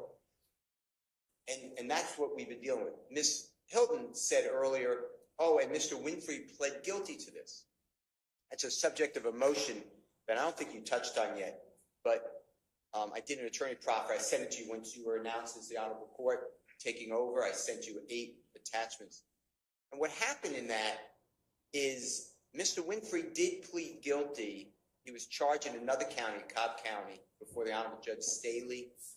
And he pled guilty. He was charged with a Rico violation, gang act. It was a long indictment. He was indicted alone with the shooting on April 26th of 2015. You've been referred to it today as Little Wayne bus shooting. Okay. What the state did, though, was rather shocking. They had Detective Racy on the stand. Over objection, they played a recording from jail of 2 people who are not testifying in the case, saying that when Mr. Winfrey gets out of jail in Cobb County, there's $250,000, $250,000, and a Porsche waiting for him, a Porsche vehicle waiting for him. The state took that with Detective Racy, it was under the directive of Ms. Hilton, and said, well, that's his reward for not folding and giving testimony against the gang. And then Ms. Hilton asks Detective Racy, and within a month, Mr. Winfrey pled guilty. So I asked to approach the bench. There's a case. It's Winfrey versus State in the Georgia Supreme Court. I could get to the site. That vacated that guilty plea. that guilty plea was found to be coerced by the Honorable Judge Staley, and it's void and cannot be used. I raised that with Judge Glanville to say, well, how did that happen just now? Judge Glanville would not let me ask Detective Racy about the fact that Judge Staley coerced the plea. It was not a plea. The state comes back after that conference, say, and then within the next year, was there just, for whatever reason, another guilty plea entered by Mr. Winfrey? That wasn't true. It was 5 years later, and Mr. Winfrey entered an Alfred plea, specifically said, I do not admit guilt. This is on the record. Yeah. And he had the Honorable Steve Sadow, which is S-A-D-O-W, representing him. And he specifically said, I'm going to trial, except I've been in jail for 5 years and I had a time served sentence. The point I'm trying to make to you, and thank you for allowing me to speak long time. I didn't expect to go into all this, but it is, you know, you need the lawyers to tell you what went on because you're catching up and accurately. And just to say that this is intrinsic, this is extrinsic evidence. This is not dealing with the gang war. This is dealing with an issue that arguably it's up to the jury. I understand that. Arguably is all advertising or puffing. And to act like this is reality without giving you the other side is just wrong. So that's what I want. All right, thank you. I understand that a lot of this, portions of this case, the state's theory is, hey, they may be saying this in the context of promoting or of singing even, but they're talking about real life and we can use it as evidence. I know that the defense position is, and I assume you're going to argue to the jury if we get to that, is, y'all, this is a music industry kind of, this is how the business works. And that's all it is. And that's not up to me to decide. That's up to the jury to decide whether, you know, which theory they think is the convincing one and whether the state has proven its case beyond a reasonable doubt or not. So I appreciate the background and I understand that. With regard to the guilty plea that at the time, I mean, he did enter a guilty plea. My understanding is, and I read what you had filed, I didn't know that there was anything still pending in terms of anything for me to decide because that's already happened in this case. And even if his later plea was an Alford, we all know that an Alford plea is this, I mean, he may not be admitting guilt, but it can be used.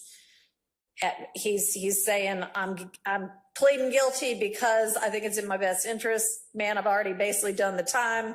I might as well plead guilty and have this done and in my past, but it still can be used as evidence against him. So, you know, I may have, I don't know what I would have done with regard to whether I let you probe that issue or not with this witness. But that already happened. So is there anything still pending that I need to rule on with regard to that? Yes, and this has happened a lot. So Mr. Winfrey, to my belief, is not going to testify either. He's charged in this case. Okay. He's in the Fulton County Jail. I'm going to say has counsel, but now I'm not 100% sure. I believe he has counsel, but I'm not sure. But there's a case, so he's not here.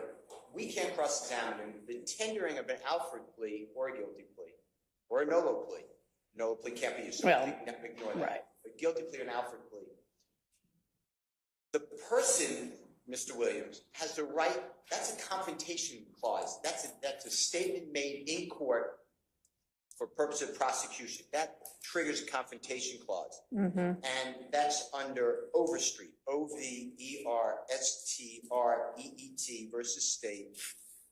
It's 312 Georgia, 565. Your Honor, it's in footnote 8, 864 Southeast 2D 14, 2021. And in that footnote, it argued a case called State versus Jefferson, like the third president. And what it says is a co-defendant, co-indictee's guilty plea, when they're not testifying, is a confrontation clause violation to be used against, in this case, Mr. Williams. All right. So Let me ask you something. So what he is indicted for in this case, this, Rico. right, this, this instant case, that's not what he pled guilty to before Judge Staley and then entered a Galford plea to later, is it? He did, because it's also an overt act. All right, he pled guilty to something that's alleged as an overt act as part of Rico. That's true. Okay. He being, I'm not. He Winfrey. Yes, that's exactly Okay. right. But, when saying, yeah, but he pled guilty and it came in, none of it, in my opinion, this is my argument, should have come in because you need the person, in this case, Mr. Winfrey, so he can be asked, why did you plead guilty? The jurors have no clue. And the state did not put in his guilty plea. So it's all oral over objection. So I want you to understand this. When the state is telling you, and I went backwards, I guess, but the man already took responsibility, pled guilty, we proved all that. They really didn't prove it. They got hearsay evidence, which I objected to, and therefore it's an objection. Judge Glanville disagreed, but it shouldn't have come in. Judge Glanville let it in for a statement against a co-conspirator, a statement against his interests. He's not here. That doesn't apply either. That man's not on trial. Okay, so I'm asking what's pending before me to decide. What's pending for you is going to repeat. The state constantly is putting on guilty pleas of people who are not here, who are not going to testify, and then they use it as a weapon against Mr. Williams. So that's one thing. And then the second thing that you really, why I stood up, I just want you to understand, it is not like this has been proven. The game and that they were shot at, it's just a theory. And I understand you're saying, yes, then they have to prove it and it's up to a jury. I agree with that. But I don't want you to just buy into oh, this is so important because it's already in evidence and the state needs to, Okay. evidence and prejudicial. All right, thank you.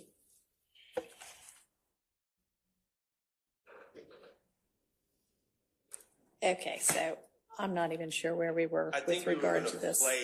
Yes, exactly. Okay. Your Honor, we're going to start just slightly before at 12:16:45. And this will probably be somewhere around page 222, maybe around line 1.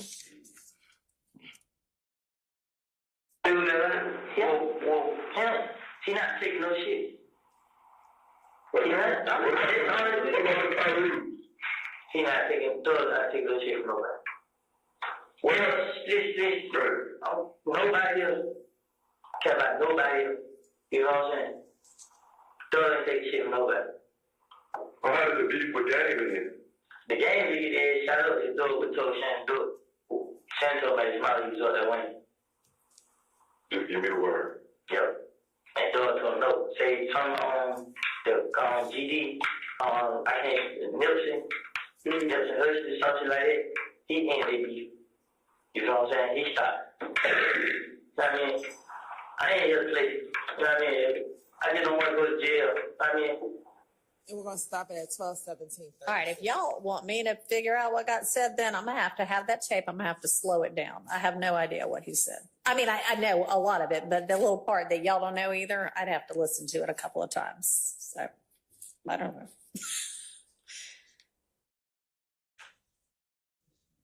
You want to play it back? Yeah. Yeah. Not the whole thing, just that part that is kind of hard to, like line 19, the game fixing to get their ass shot up, as I think. But after that is what the...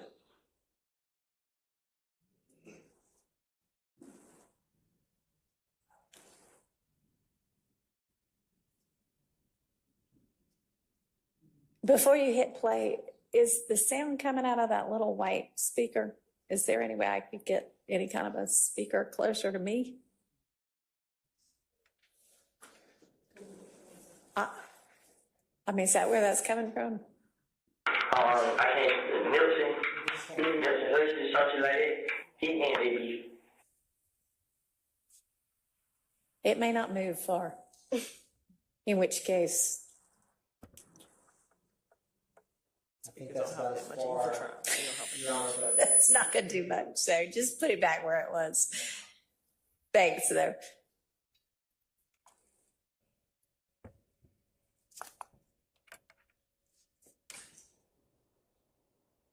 Your Honor, I don't know if we can play it slower in evidence review, but I can Well, play it just- multiple times as evidence reviewer. Who's trying to do that? Well, him. He not taking no shit. He not taking no shit from nobody. Well, nobody else care about nobody else. You know what I'm saying? Thug ain't taking shit from nobody. How does the beef with Game again? The game lead is shout out to Thug with told Shannon do it. Shannon told me probably result that win. What I hear them saying is the gang fixing to get his ass shot up if Thug had told Shannon to do it. And I think it's the next. Okay. That's the most discernible. Just give me the word. Yep. And Thug told him no. Say turn on and do it. The game lead is shout out to Thug with told Shannon do it. Shannon told me probably result that win. Just give me the word. Yep. Shannon, nobody's something The like game lead is shout out to Thug with.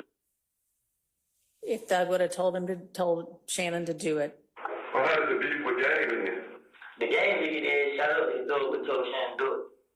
Shannon told me probably result that win. Just give me the word. Yep. I hear A theory? Shannon told me out of his mouth. Okay, well, I assume that matters. So I will listen to that in my chambers where I can actually hear it a little better. So we'll have to revisit that as well, but go ahead. I'm not trying to beat a dead horse here. I think that when it comes down to it, my objection is that, first of all, anything involving the gang is not charged, is not in the indictment at all. So it is extrinsic in my estimation. I don't know how this fits into the story or is needed to complete the story. In addition, it is bad character evidence about my client. It's a prior, if it's extrinsic, it's a prior bad act as alleged. And also, I'm not hearing the told me out my own mouth, so there's speculation involved as well, or, I don't know what the source of his knowledge is, but he's not saying that he was with Shannon waiting on the game. So there's that issue as well. Okay, so with regard to that issue, they probably are not doing police questioning thinking I need to establish exactly who everybody. It may be that through this we don't know, and if it comes in, you may just have to ask and maybe establish, or maybe beforehand, what was the source of your knowledge when we have Mr. Copeland and not the jury, and we can find out, is it total rank hearsay or is it not? I don't know. As long as we're allowed to do it outside the presence of the jury.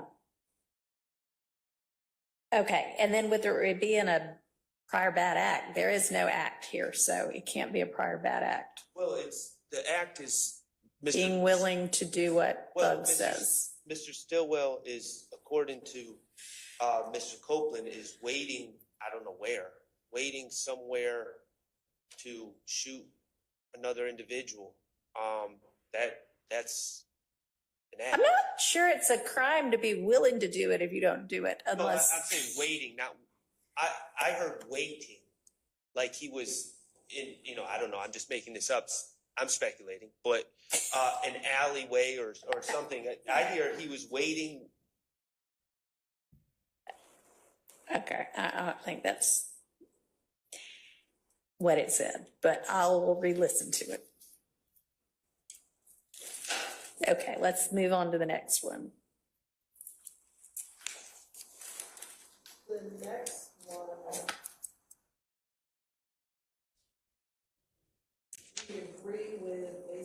court's prior ruling, front of that, page 231, line 5 through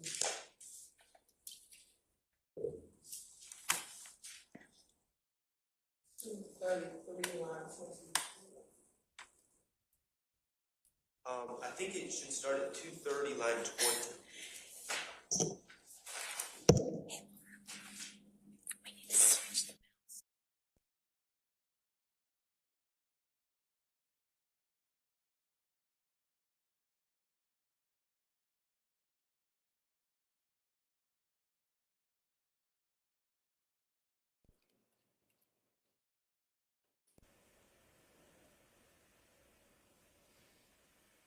Yeah, 230, line 24. Well, 230, line 20 says, this is Mr. Copeland speaking, that car that they're saying shot the tour bus. That seems pretty clear to be hearsay.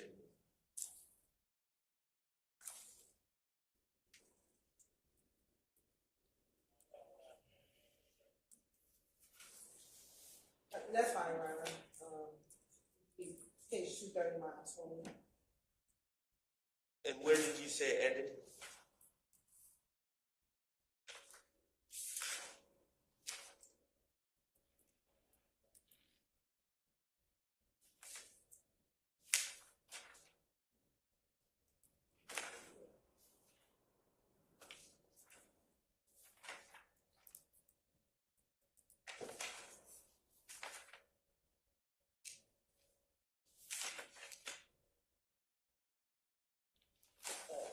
To 38, line 20.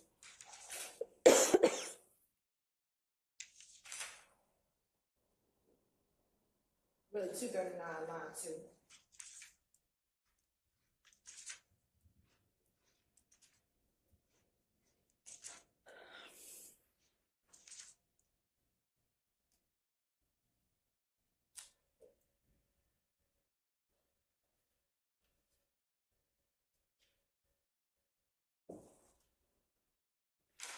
Okay.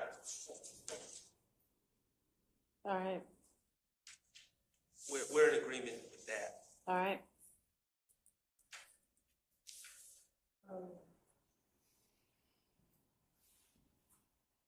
Next, I have that we agree upon page 243, line 9, and page 256, line 7. I have 241, line 3. Before we get there, to 242, line 21.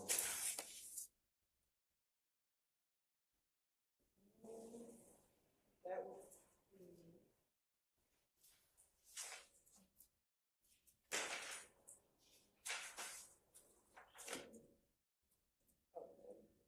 It's talk about one of Pee Wee Longway's people shooting up a club named La Cura, which is on Metropolitan, and Kenneth Copeland was initially blamed for it, but it's just talk about that shooting, and then there's talk about Tick, who's Trontavious Stevens, robbing Bentley, who's known as OG Bentley, who is Kelvin Treadwell. It's just a bunch of, I presume, rumors, because I don't think Mr. Copeland was there, about completely unrelated things that he's heard. okay. So 241, line 1 through 242, line 14.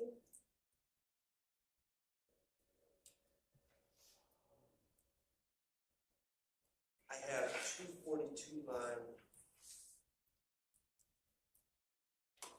Yeah, that's fine. All right, so y'all agree that's out? Yes, no? Oh, Okay. yes, I'm sorry, no. And then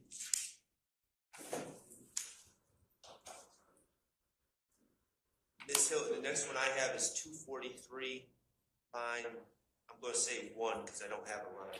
243 all the way to 248, line 11.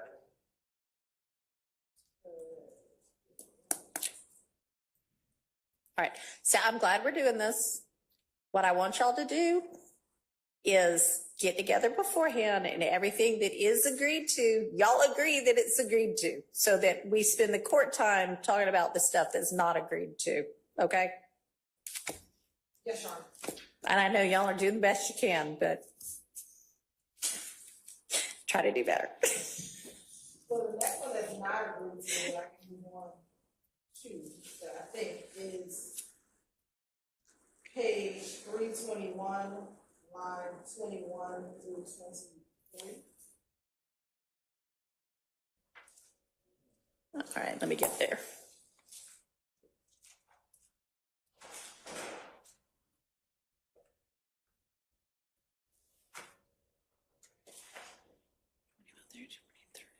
So,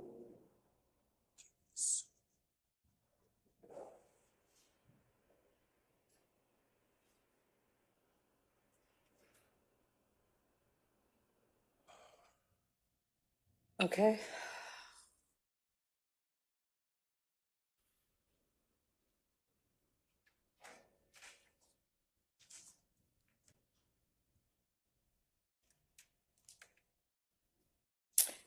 Is the objection speculation?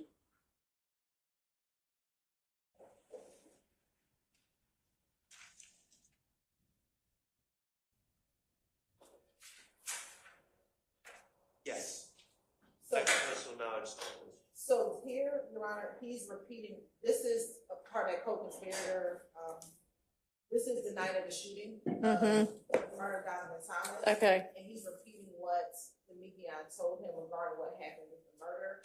And specifically that line where he says, I guess that's where Thug went. Mm-hmm. When you listen to Kenneth Copeland, it's not speculation, because this is what the This is just the way he talks. But even when you look at line 24, he says, and when Thug was at Bentley spot, which was more of an affirmative, this happened based upon what Demetrion told him. So this is all in relation to what we argued the other day regarding the co-conspirator state. Where is the state getting that he got this particular information from Mr. Garlington? Because throughout here, he talks about this is what Demetrion told him when he got into the car with him and explained the murder to him once they got to the car. I thought when they got in the car, all they had time to say was they shot Nut, and then like some other little tiny bit after somebody else got out of the car again. And then that's when they drove up to Sky House or wherever. And Nard got out the car. And it's our understanding that's when more detail came in. That Okay, and maybe you're understanding, where is the evidence that all of that got said in the car? You might need some time to come up with that. I'll look again, but what we do know is that he says in this interview that Demetrion told him everything that happened that night. Now, All right, well, I mean, if you show me the part where he says, D told me, what's his name? What's his Lil D from Mechanicsville told me everything that went down that night, then we're in a different situation. so visiting. 20.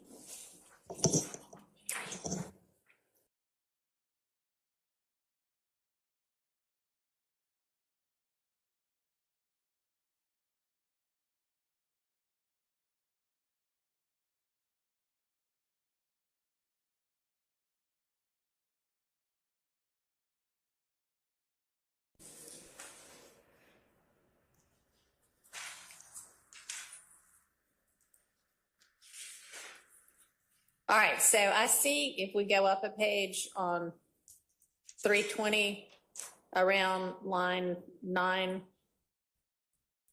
through 13, or really 17, 18. That he's at least saying D told me this is all the people that were involved, and he personally knew it because he was with them. If we go to page 318, Your Honor. Okay. Line 10.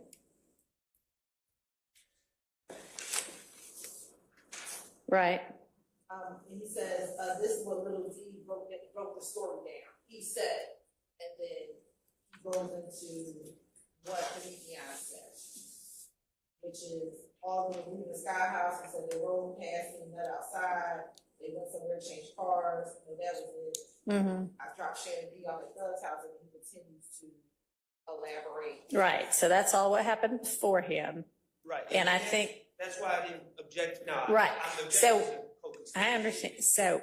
I understand. So where's the part where we have any kind of foundation that, and I mean, maybe it's just in context, it's clear he told him the whole thing from start to finish. Maybe, but y'all show me where that is.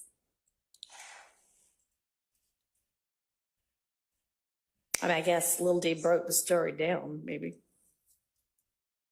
So, our understanding from this interview is that the breaking down happened in the car.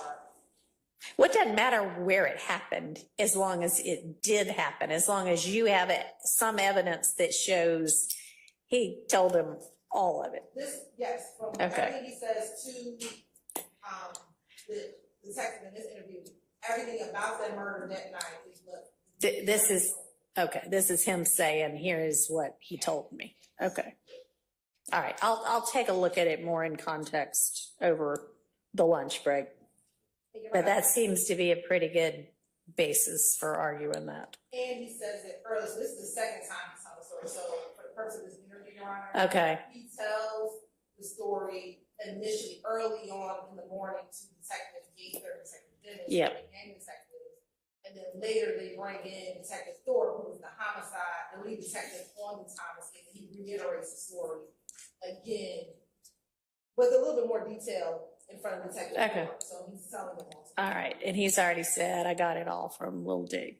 Okay, all right, I mean, I think that is satisfactory, as, yeah, he had a source for this.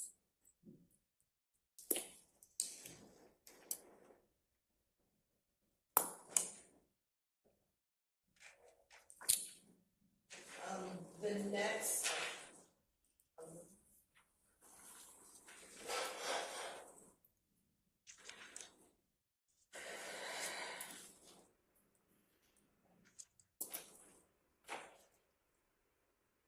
I have 341 to 341, I think 19 to 350, 17. is that the whole BB? Correct. Yeah, that's not an issue. Okay. So that is out by agreement? Okay. And then 356, 9 to 19 was the same issue, I think. Yes, I think I have the full redactions, 341 line 19 through 350 line 13. What about 356?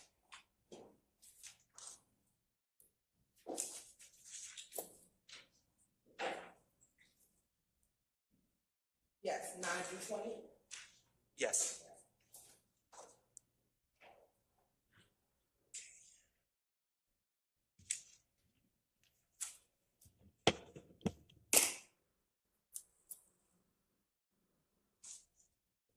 And Ms. Hilton, the next one I have is 361, line 1 to 362, 10. I don't know if we had agreed to that or not.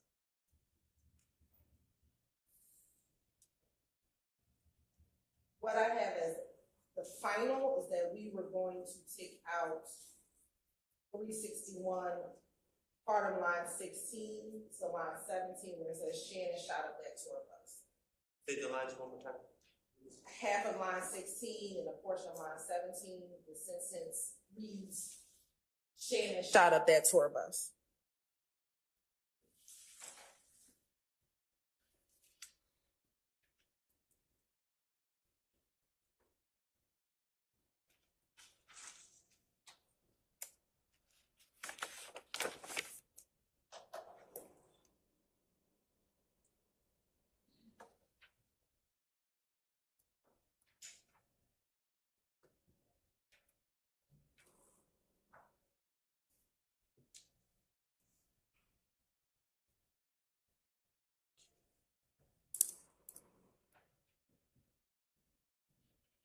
All right, so that's out by agreement. There may be another part we need to take up, right?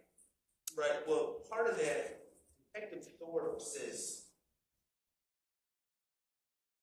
listen, this is 362 lines 7 to 10, which was included in my objection.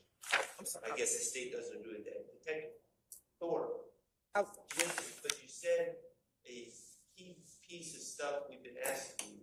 You said without a hesitation, without a doubt, Shannon the one who shot the gun. And then Kenneth says, y'all keep thinking I'm doing stuff. And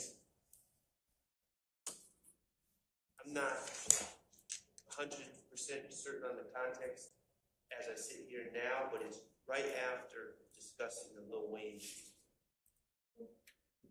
Well, what I believe is happening in this portion, Your Honor, if you go back to 361, Kenneth is elaborating that he's not the problem, it's Shannon. And so he goes on and he's saying Shannon is doing everything. Specifically, he says Shannon killed Nut. Shannon shot that tour bus. Based upon prior ruling, we know that should come out. Then he continues to go on. And he's saying, I ain't retaliate one time, now I'm on 362. And then Detective Thorpe, I guess, is trying to clarify, said, because you just said a key piece of stuff we've asking you, you said without a hesitation, without a doubt, Shannon the one who shot the gun. Because, and this will be speculation on my part, but I think because he's the investigator of the Donovan Thomas murder, that is what he is focused on. And then Kenneth Copeland doesn't even respond. He just says, y'all keep thinking I'm doing shit. I'm not doing nothing. I'm telling you, I'm fixing to go back to jail. I'm not trying to hurt anybody. So he doesn't even respond to Detective Thorpe. So maybe we could just take that part out then? It seems right. The Detective Thorpe part? Well, without a hesitation. Yeah, okay. So why don't we just take out 7 through 11? So 362, 7 through 11. Or 10 or whatever. 10, I guess. Okay. Yes. All right. Next one that we have dispute about. The next one we have this. Yes, because y'all can spend your lunch break talking about the ones you agree on. And then you can come back and put it all on the record.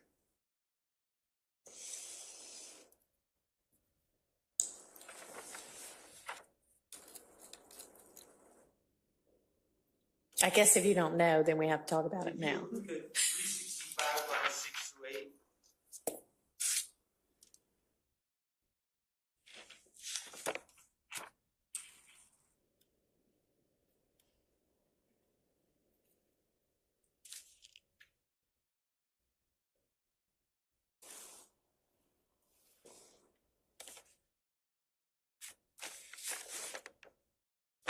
$365.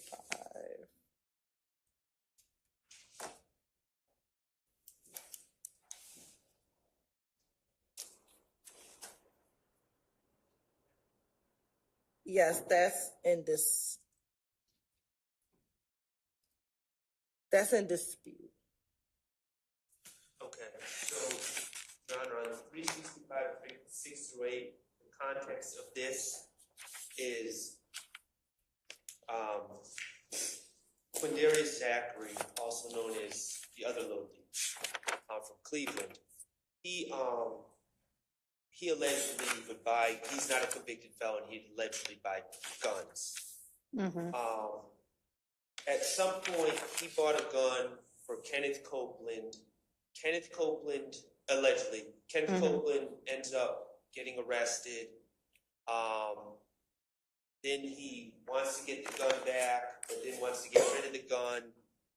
And it's a gun that's later, my understanding is later, Kenneth is arrested for because he's carrying it to the Dunbar Rec Center and leaves it in the bleachers. Kenneth is saying that Jeffrey told Quindarius to buy the gun back from Kenneth. However, Kenneth was incarcerated throughout that period, is my understanding. So I don't believe he's speaking on firsthand knowledge. He's just speculating or passing on hearsay that Jeffrey instructed Quindarius to buy the gun back from Ken. I don't believe he has any firsthand knowledge. So I have a different analysis. I believe that they are talking about initially buying the gun from the pawn shop. So if we go, but they're talking about the fact that Quindarius buys the gun, specifically most of the guns from Arrowhead Pawn Shop. And for the reason that Mr. Shard stated, the state believes because he was not a convicted felon, he would purchase a number of the guns on behalf of YSL members.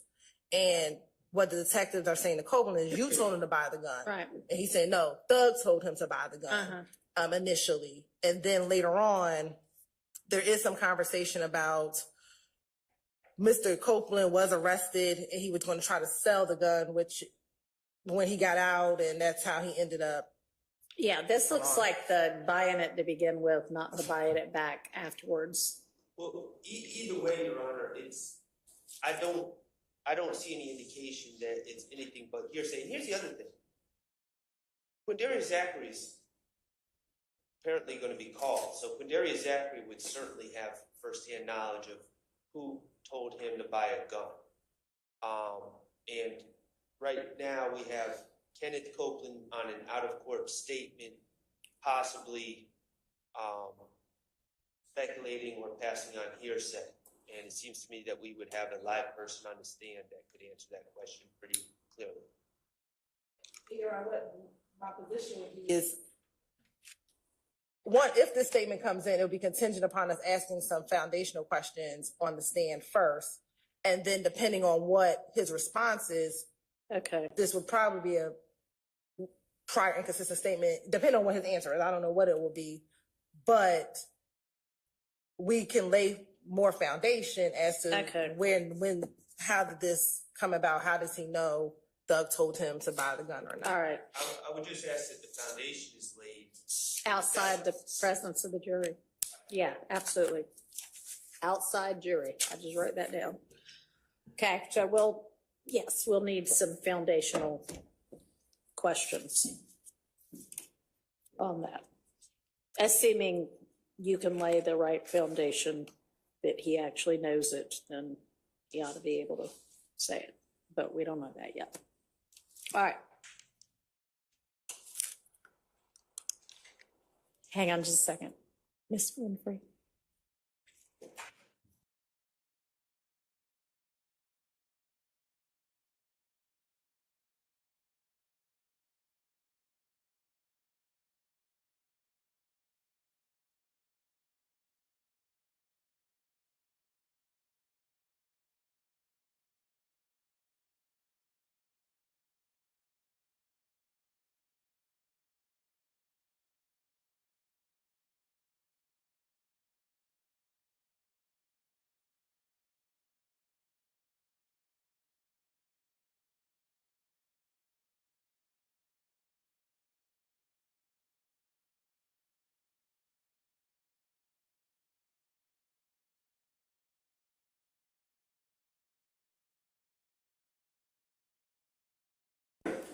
Portion.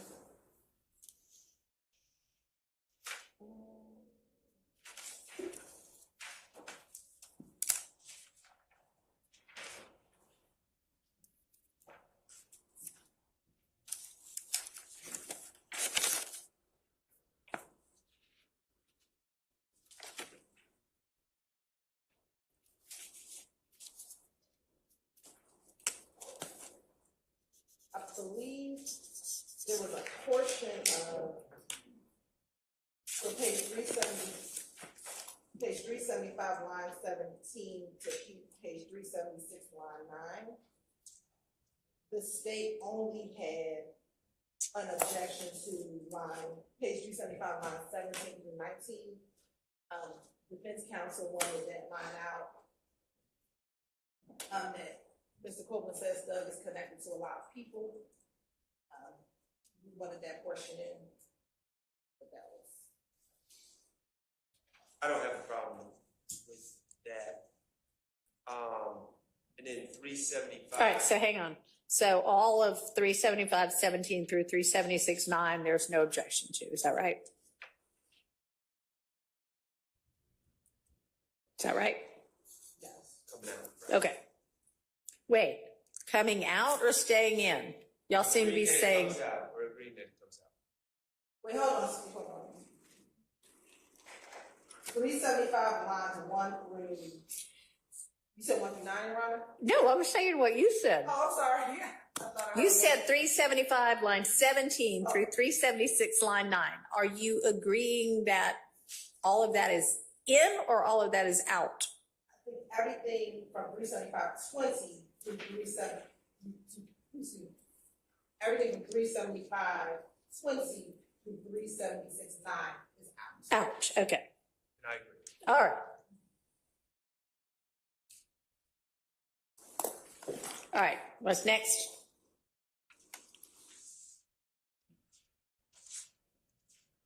I have 378, 1 through 8.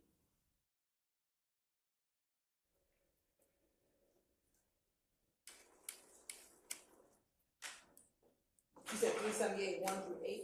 Right.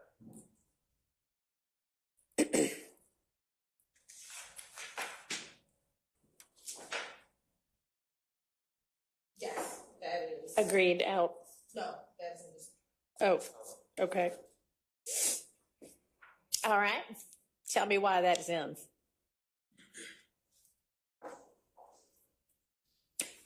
Oh, I see, that's not the detective saying 7 through 14, that's Mr. Copeland. Yes.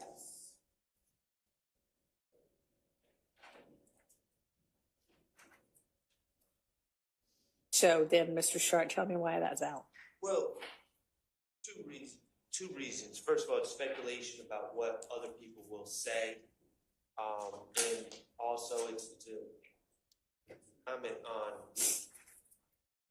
individuals' right to remain silent. I mean, they're asking, if we call people in here, who's going to tell, who's going to give it up, and then he just speculates. And I don't think that's relevant. I don't think that's appropriate. So I don't know why it would be admitted.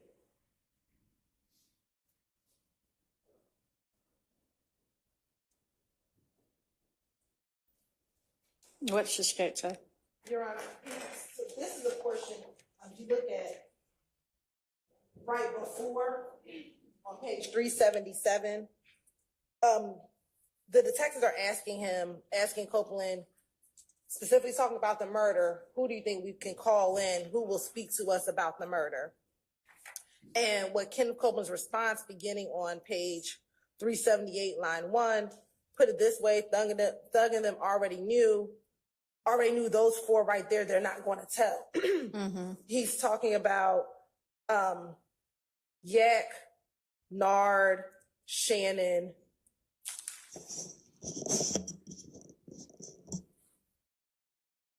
and one other, and it's slipping my mind who's the 4th person. And he says, I don't know about doo-wop, but them niggas not going to tell. That's why they not saying it. You feel what I'm saying? I understand why everybody doing this stuff, but I at least want to make a way to be like, well, Woody told us, you feel what I'm saying? This is a YSL member who knows the individuals in which he is around. He knows who will come and talk to the police and who will not. And who will protect the enterprise. And that's what we believe he is telling them. Like, these people are not going to talk about our activities. So there's no use in you trying to speak with them because they're just not going to talk. And Thug knows that they're not going to talk as well. As it relates to commenting on pre-arrest silence, Your Honor, I'm looking at an 11th Circuit case, United States v. Reeves, REEVES 742, Fed 3rd 487, which is a 2014 case. And Sorry, just tell me that whole site again. Sorry, and if I went too fast, I apologize. United States v. Reeves, 742, Fed 3rd 487. Okay. And the key holding that we have is the government may comment, and it's really on a defendant's silence if it occurred before the defendant was in custody and given Miranda warnings.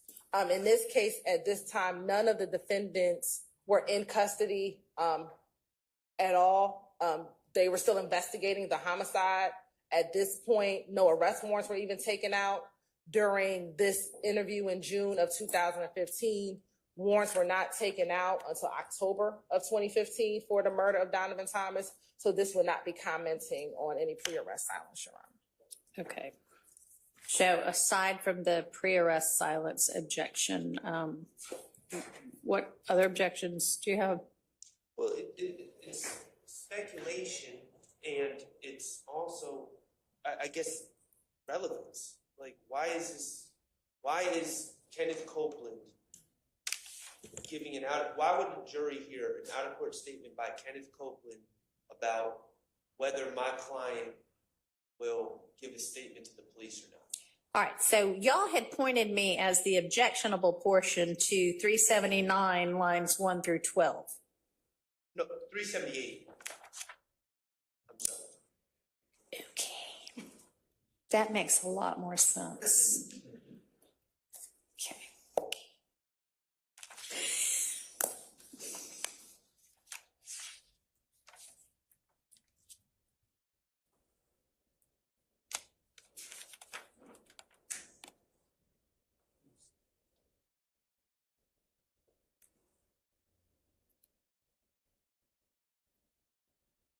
All right, I don't find it to be any kind of a pre-arrest silence kind of potential violation.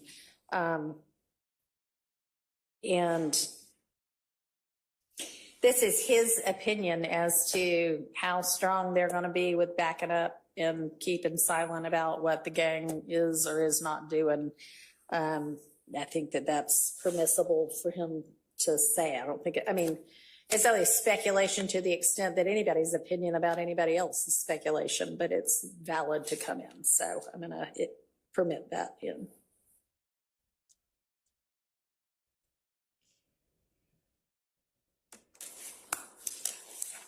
What's next?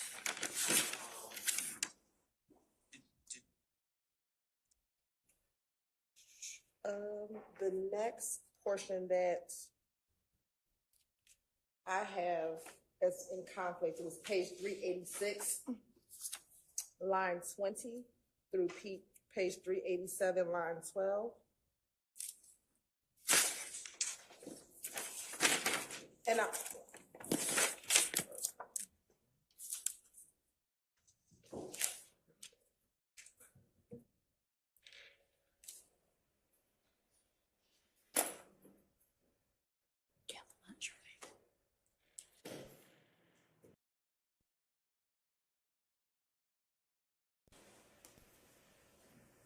Is that in dispute? Yes, Your Honor. Okay. I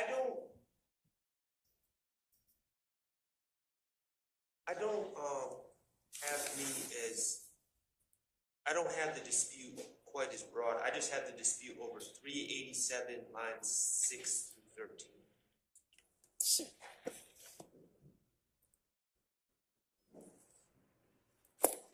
And it's just simply hearsay.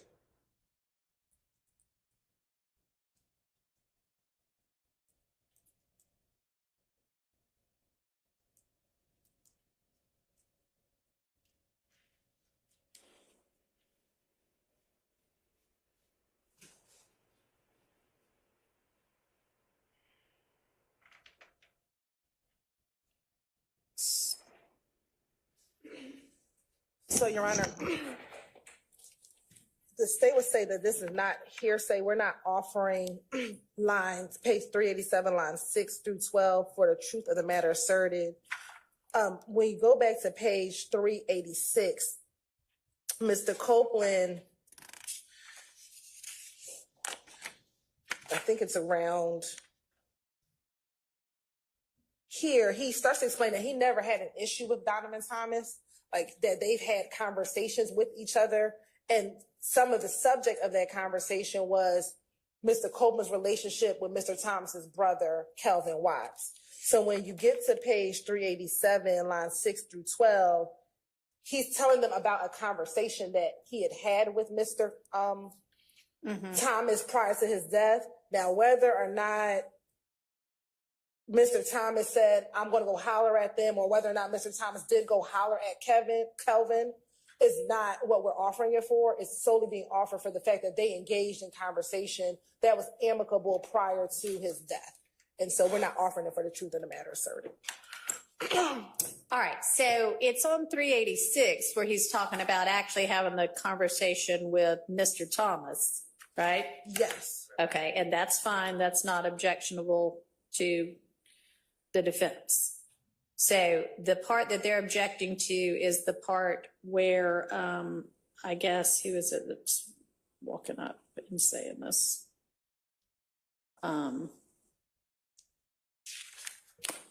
Shannon, right? No, so when we go to 6 through 8, Yeah. he's saying that Shannon was right there in the presence when the conversation was happening. And it's Shannon who says, if I'm understanding it right, man, what's up with you and Kel, right? No, it's Donovan Thomas. Oh, and he was like. And he's referring to is Donovan Thomas. So. And I agree with her. Okay, all right.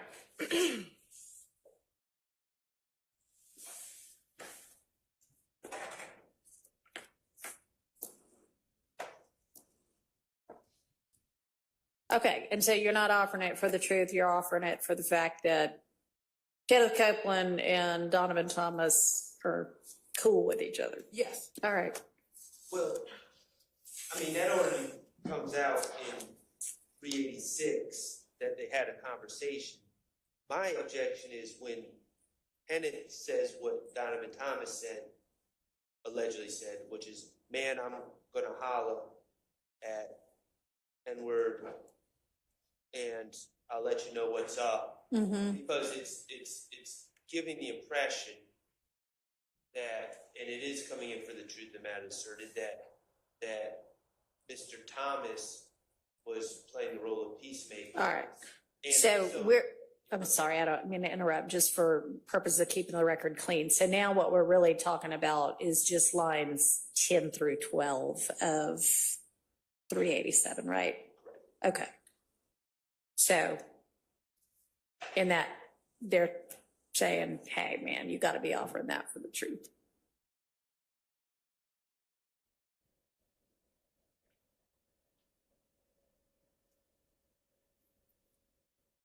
I mean, they make their point without, the point that they're claiming to be trying to make is made without that last part.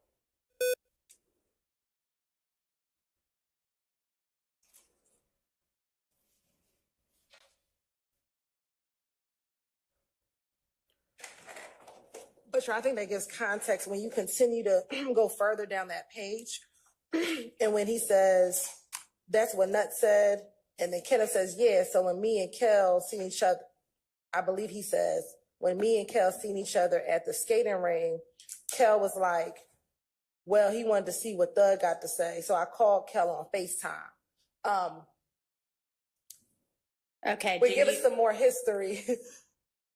In the week leading up to Donovan Thomas's murder, there are a couple of events that occurred. I actually am already familiar with the so, skating rink event. So it appears that on that Sunday, Kenneth believes, based upon his interactions with Donovan, that him and Kel are cool.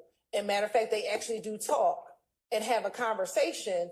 And then the next day is when Kenneth Copeland gets beat up at the skating rink. So all this is in context of what is happening or developing those days leading up to Donovan Thomas's death. So I think it puts the second part of this page in context. But the only way it provides context is if it's being offered for the truth. Right. I was about to say, so now you're conceding it is being offered for the truth.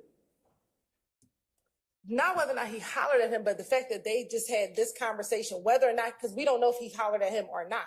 We just know that something may have occurred, then they saw each other the next day. Donovan might not have ever talked to his brother that day before. We don't know. We're not saying. He definitely went and spoke to Mr. Kelvin Watts once he left that meeting. We don't know. We're not offering to say he did talk to him. We don't know. What we know is the results, whatever that conversation was, there was an amicable meeting between Kelvin and Mr. Thomas that Sunday Even before. to the extent of the discussions about his own brother, it was amicable. Correct. Whatever. Whatever. Okay. But not for the truth of whether he's actually going to holler at him. Right. All right, well, that seems like it's then not offered for the truth. So, all right, that can come in. All right, let's take a lunch break. I know the lunch is here for the defendants, so let's be back. Will it be enough time, you think, to get everybody fed to come back at 12:20? Not 12:20. No, that will not be enough time. 1:20. 1:20. Will that be enough time? I'm asking the deputies. Yep. 1:20.